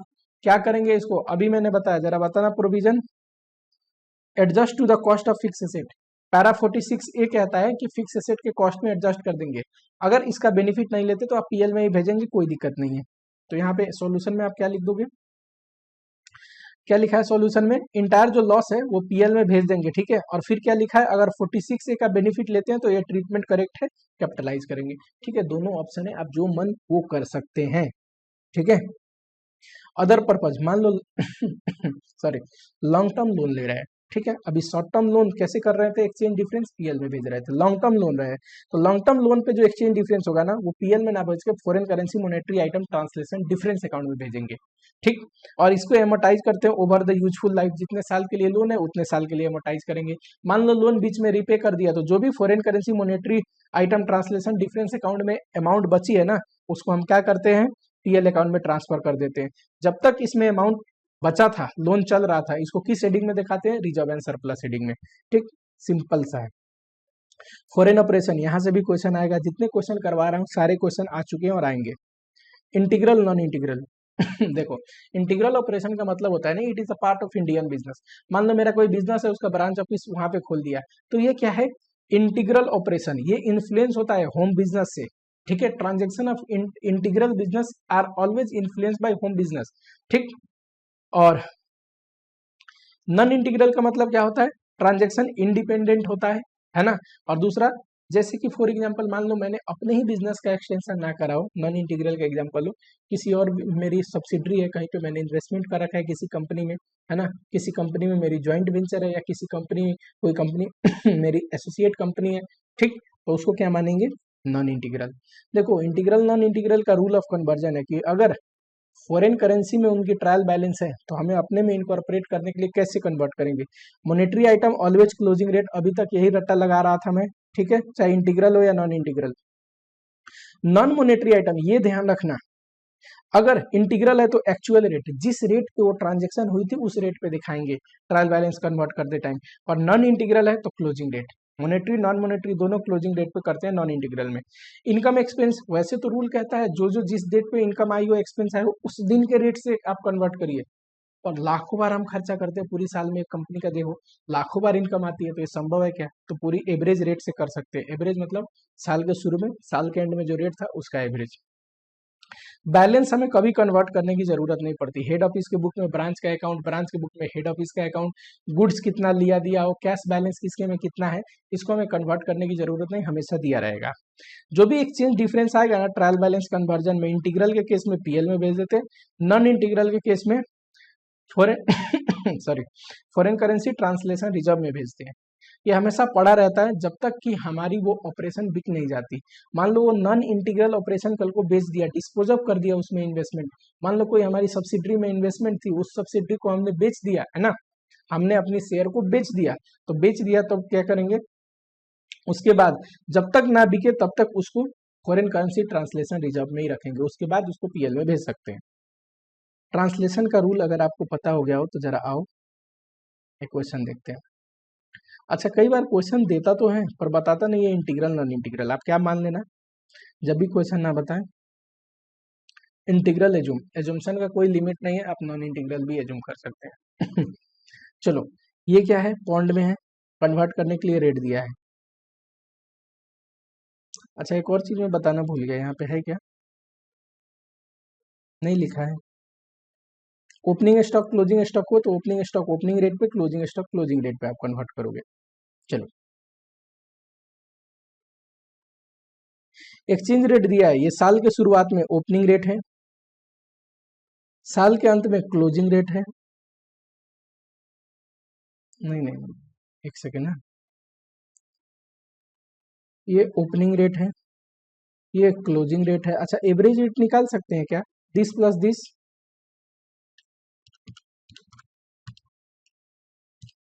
65 आएगा। ये कौन सा रेट है, ये पक्का कोई ना कोई, जब हम नॉन इंटीग्रल मान रहे हैं, देखो जरा, मशीन किस दिन खरीदा है, इस दिन को, तो मशीन के लिए कन्वर्जन रेट क्या होगा, एक्चुअल रेट हमने पढ़ा है ना इंटीग्रल में, कि अगर मोनेटरी आइटम है क्लोजिंग रेट, नॉन मोनेटरी है एक्चुअल रेट, तो मशीन को इस रेट से आप कन्वर्ट करेंगे, ठीक है। चलो, डेटर क्या है बताओ फटाफट से, डेटर क्या है, डेटर है मोनेटरी आइटम, किस रेट से कन्वर्ट होगा, closing. Opening stock opening rate से। अच्छा, goods receive from head office, ये और इसका इंडियन करेंसी में भी दिया है तो इसको कन्वर्ट नहीं करने की जरूरत है, सीधा लिख सकते हो। सेल्स एवरेज रेट से, परचेज एवरेज रेट से, ये भी खर्चा है दोनों एवरेज रेट से। कैश, ये रेमिटेंस टू हेड ऑफिस, ये भी आपको कन्वर्ट करने की जरूरत नहीं, ये दिया हुआ है। हेड ऑफिस में एचओ का अकाउंट और एचओ में हेड ऑफिस का, ये भी कन्वर्ट करने की जरूरत नहीं। क्लोजिंग स्टॉक क्लोजिंग रेट से, और ये मॉनेटरी आइटम है तो ये किस रेट से कन्वर्ट होगा, क्लोजिंग रेट से, ठीक है। क्लोजिंग स्टॉक क्लोजिंग होगा। डिप्रिसिएशन, देखो मशीन पे डेप्शन चार्ज करो, मशीन जिस रेट से कन्वर्ट होगा डिप्रिसिएशन भी उसी रेट से कन्वर्ट होगा। ट्रायल बैलेंस भी प्रिपेयर करोगे, बैलेंसिंग फिगर कुछ ना कुछ आएगा, इंटीग्रल है तो बैलेंसिंग फिगर को क्या करते हैं, प्रॉफिट एंड लॉस अकाउंट में ट्रांसफर कर देते हैं, ठीक है, आराम से कर सकते हो। अगला एएस है, AS12 accounting for government grant, छोटा सा एएस है, फटाफट खत्म हो जाएगा। देखो, गवर्नमेंट ग्रांट का मतलब एक गवर्नमेंट की तरफ से मिलने वाली सहायता है, असिस्टेंट है, कई बार कैश फॉर्म में भी मिल सकता है ना। मान लो हम 1 करोड़ की इन्वेस्टमेंट कर रहे हैं, सरकार ने वहाँ पे 20 लाख का मुझे कैश में गवर्नमेंट ग्रांट दे दिया। कई बार ये कैश फॉर्म में ना मिलके काइंड फॉर्म में भी मिलता है, जैसे सरकार ने कोई मशीन वगैरह मेरे को दे दी फैक्ट्री लगाने के लिए, ठीक। गवर्नमेंट ग्रांट मॉनेटरी भी हो सकती है, नॉन मॉनेटरी भी। नॉन मॉनेटरी का मतलब कोई सामान मिल गया, मॉनेटरी का मतलब मनी में मिला है ना, कुछ खरीदने गए वहां पे सब्सिडी मिल गया या वहां पे ग्रांट मिल गया, ठीक। मॉनेटरी ग्रांट 3 किस्म के होते हैं, promoter contribution, related to fix asset, कोई फिक्स एसेट से रिलेटेड, या फिर रिलेटेड टू रेवेन्यू, ठीक है। सबसे पहले देखते हैं प्रोमोटर कंट्रीब्यूशन, कोई भी फैक्ट्री वगैरह सेटअप करते हैं या इन्वेस्टमेंट करते हैं, वहां पे जो इनिशियली कोई बिजनेस सेटअप करने के लिए गवर्नमेंट ग्रांट देता है ना, तो कैसे, देखो बिजनेस शुरू करने वाले को प्रोमोटर बोलते हैं, है ना, तो उस समय गवर्नमेंट ने मदद करी तो उस ग्रांट को क्या बोलेंगे, grant in the nature of promoter contribution, ठीक है। उस ग्रांट को कैपिटल रिजर्व में भेजा जाता है, और कैपिटल रिजर्व में जो पड़ा हुआ है वो ग्रांट वो कभी भी डिविडेंड डिस्ट्रीब्यूशन पर्पस के लिए यूज नहीं कर सकते, ठीक है, वो किसी भी पर्पस के लिए यूज नहीं करते, ठीक, can not be distributed as a dividend. तो bank account debit to government grant, है ना, और गवर्नमेंट ग्रांट को कैपिटल रिजर्व में भेज दोगे, ठीक। जब रिफंड होगा तो भेजा आया था तो कैपिटल रिजर्व में गया था, रिफंड होगा तो capital reserve debit to bank, simple सा है। चलो, रिलेटेड टू रेवेन्यू का मतलब रिलेटेड टू एक्सपेंस भी बोल सकते हो, कई बार कोई खर्चा करने के लिए भी गवर्नमेंट ग्रांट देती है, पता है कि कोई चीज करोगे ना, जैसे फैमिली प्रमोशन जो फैमिली प्लानिंग के लिए आप कैंपेन चला रहे हैं उसके लिए सरकार पैसा दे दिया, तो आप खर्चा ही कर रहे हैं ना फैमिली प्लानिंग से रिलेटेड कैंपेन चला के, वो क्या है in the nature of revenue, ठीक है। तो उसको ट्रीटमेंट करने का दो तरीका है। अगर कोई खर्चे के रिलेटेड गवर्नमेंट ग्रांट मिलती है तो पहला तरीका, जो भी गवर्नमेंट ग्रांट मिल रहा है ना एज उसको इनकम मान लो और पीएल में भेज दो। तो bank account debit to government grant और government grant to profit and loss account. अब जब भी खर्चा करोगे आप, आपको तो खर्चा करने के लिए पैसा मिला, खर्चा करोगे तो क्या लिखोगे, एक्सपेंस टू बैंक, और साथ ही में इस एक्सपेंस को कहाँ भेजोगे, जब ग्रांट मिला तो पीएल में इनकम दिखाया, तो खर्चे करेंगे तो पीएल में ही एक्सपेंस दिखाएंगे, है ना। कई बार हम टर्म्स कंडीशन मीट नहीं करते, जो भी टर्म्स कंडीशन होता है तो हमें रिफंड करना पड़ता है गवर्नमेंट ग्रांट, ग्रांट अपना ले लेता है गवर्नमेंट वापस। उस समय देखो मिला था तो पीएल में भेजा था ना, तो रिफंड करोगे तो गवर्नमेंट ग्रांट टू बैंक तो पहले करोगे, बैंक से गया और उस गवर्नमेंट ग्रांट को पीएल से निकालोगे, है ना। आया था तो पीएल में गया था, दे रहे हैं तो पीएल को डेबिट करेंगे, सिंपल सी बात है। दूसरा अप्रोच है कि पीएल में ना भेज के एक एक्सपेंस फंड में भेज दो, ठीक है। पीएल में गवर्नमेंट ग्रांट को ना ट्रांसफर करके एक एक्सपेंस फंड में कर दो, जब भी खर्चा करो उस एक्सपेंस फंड से राइट ऑफ करो, सिंपल सी बात है। तो रिसीव होगा तो क्या करोगे, बैंक टू गवर्नमेंट ग्रांट और government grant to expense fund, यानी कि नेट में ये तो कट ही जाएगा ना, bank account to expense fund, expense fund में वो ग्रांट को भेज दिया। जब भी खर्चा होगा expense account debit to bank आप लिखते हो, है ना, और उस एक्सपेंस को पीएल में नहीं भेजोगे, कहाँ भेजोगे, expense fund account debit to expense, उसी एक्सपेंस फंड में जो गवर्नमेंट ग्रांट आया है उससे राइट ऑफ करोगे, ठीक। कभी रिफंड करना पड़ गया, मान लो टर्म्स कंडीशन आपने मैच में किया, रिफंड करना पड़ गया, तब क्या करोगे, उस केस में आप जो भी एक्सपेंस फंड में बचा है पहले उसको डेबिट करोगे।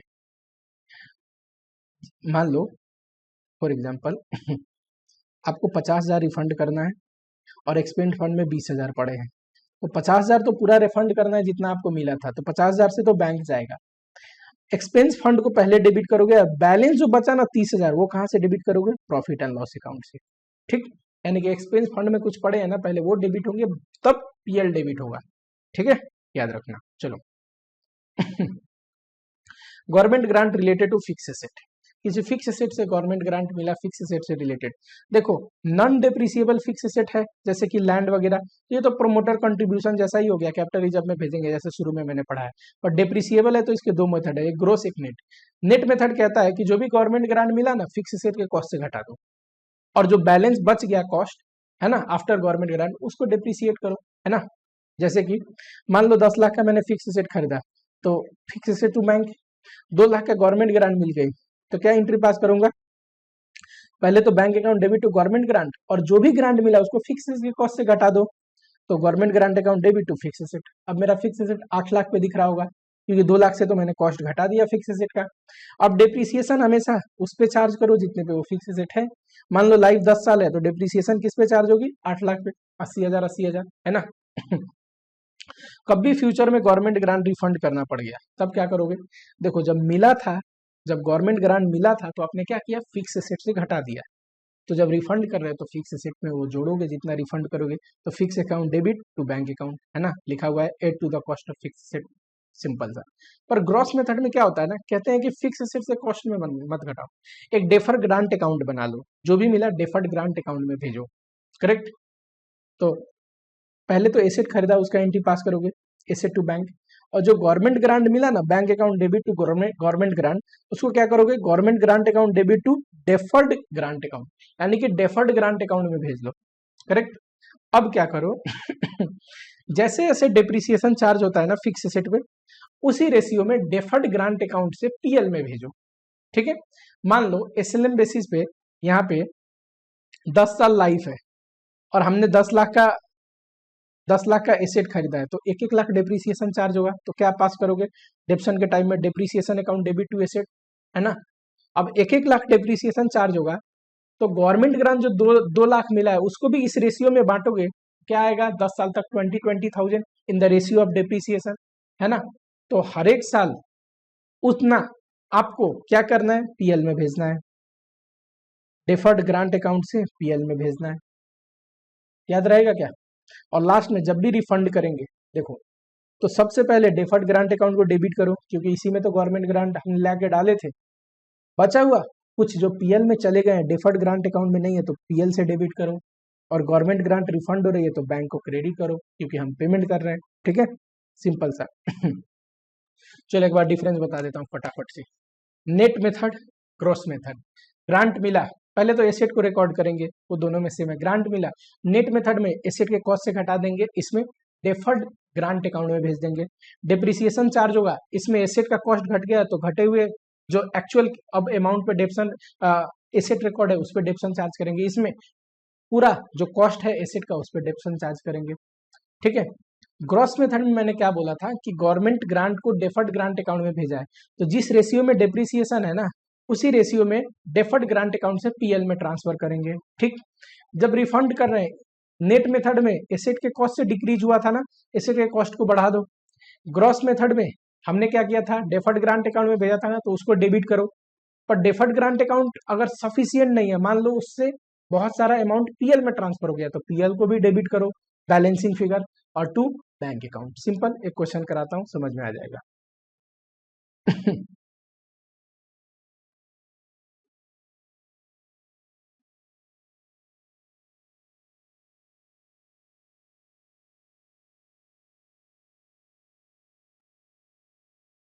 पूछा है treatment of refund of government grant बताइए।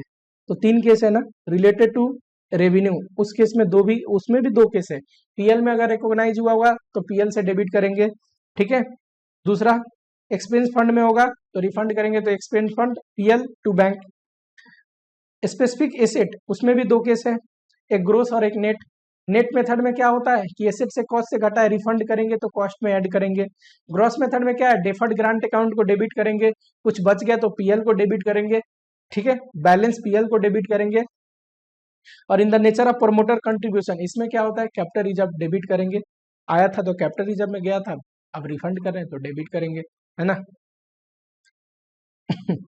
चलो ये क्वेश्चन देखो जरा। Mister A purchase machine, cost 40 lakh था, लाइफ इतना था, रेसिडुअल वैल्यू इतना था, ग्रांट 16 लाख मिला। कह रहा है so entry to be pass at the time of refund of government grant in 3rd year, यानी कि 2 साल बीत चुके हैं, and the value of asset if government grant is credited to PPE. इसको फिक्स एसेट नहीं, पुराना क्वेश्चन है, पीपीई कर लो, property plant equipment, if government grant is credited to deferred grant account. पहला केस लेते हैं, अगर जिसको नेट मेथड भी बोलते हैं, नेट मेथड हुआ होगा तो कॉस्ट कितना है 40 लाख ना, उसमें से ग्रांट घटता है, क्योंकि नेट मेथड में ग्रांट को कॉस्ट से घटाते हैं, 16 लाख, तो ये कितना बच गया 24 लाख, करेक्ट। नेट कॉस्ट इतना आएगा, और सेल्वेज वैल्यू कितना है, इतना ही एसेट का कॉस्ट बचा। अब डिप्रिसिएशन कैसे निकलेगा, 24 lakh minus salvage value 8 lakh divide by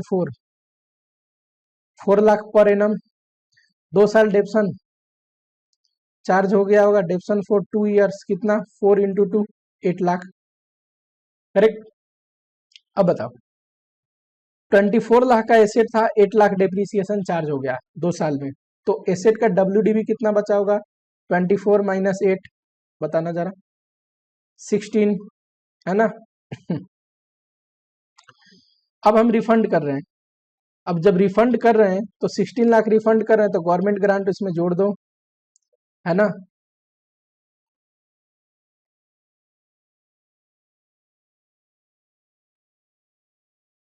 तो ये आ गया 32, ठीक। अब 32 लाख बचा एसेट का वैल्यू, रिफंड करोगे तो ऐड हो जाएगा, है ना। 32 लाख बचा एसेट का वैल्यू, अब डेप्रिसिएशन चार्ज करना है, डेप्शन बताना। 32 लाख को राइट ऑफ करना है, पर उसमें क्या करेंगे, अभी 8 लाख हमारा वो है सेल्वेज वैल्यू, और डिवाइड बाई 2, बचे हुए 2 साल, तो 12 लाख आएगा। यही यहाँ पे किया हुआ है सिंपली। सबसे पहले रिफंड करेंगे, तो ये property plant equipment debit to bank, है ना, 16 लाख 16 लाख, और अब डिप्रिसिएशन कितना आएगा 12 लाख, क्यों, जो रिफंड कर दिए ना वो जाके ऐड हो जाएगा कॉस्ट में, और तब डिप्रिसिएशन निकालोगे तो 12 लाख आएगा। अगर डेफर्ड ग्रांट अकाउंट में भेजा होता तो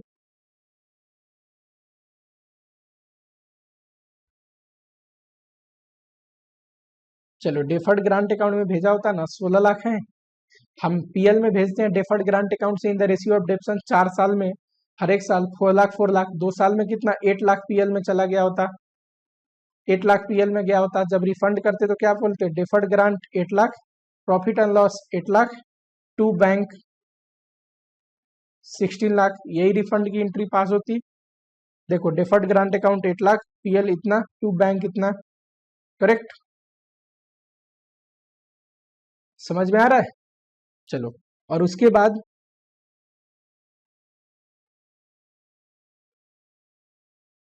इसमें एसेट के कॉस्ट में कोई फर्क नहीं पड़ेगा, बैलेंस जो कॉस्ट है 2 साल में डिप्रिसिएट हो रहा था ऐसे ही डिप्रिसिएट होगा, ठीक है। आओ जरा,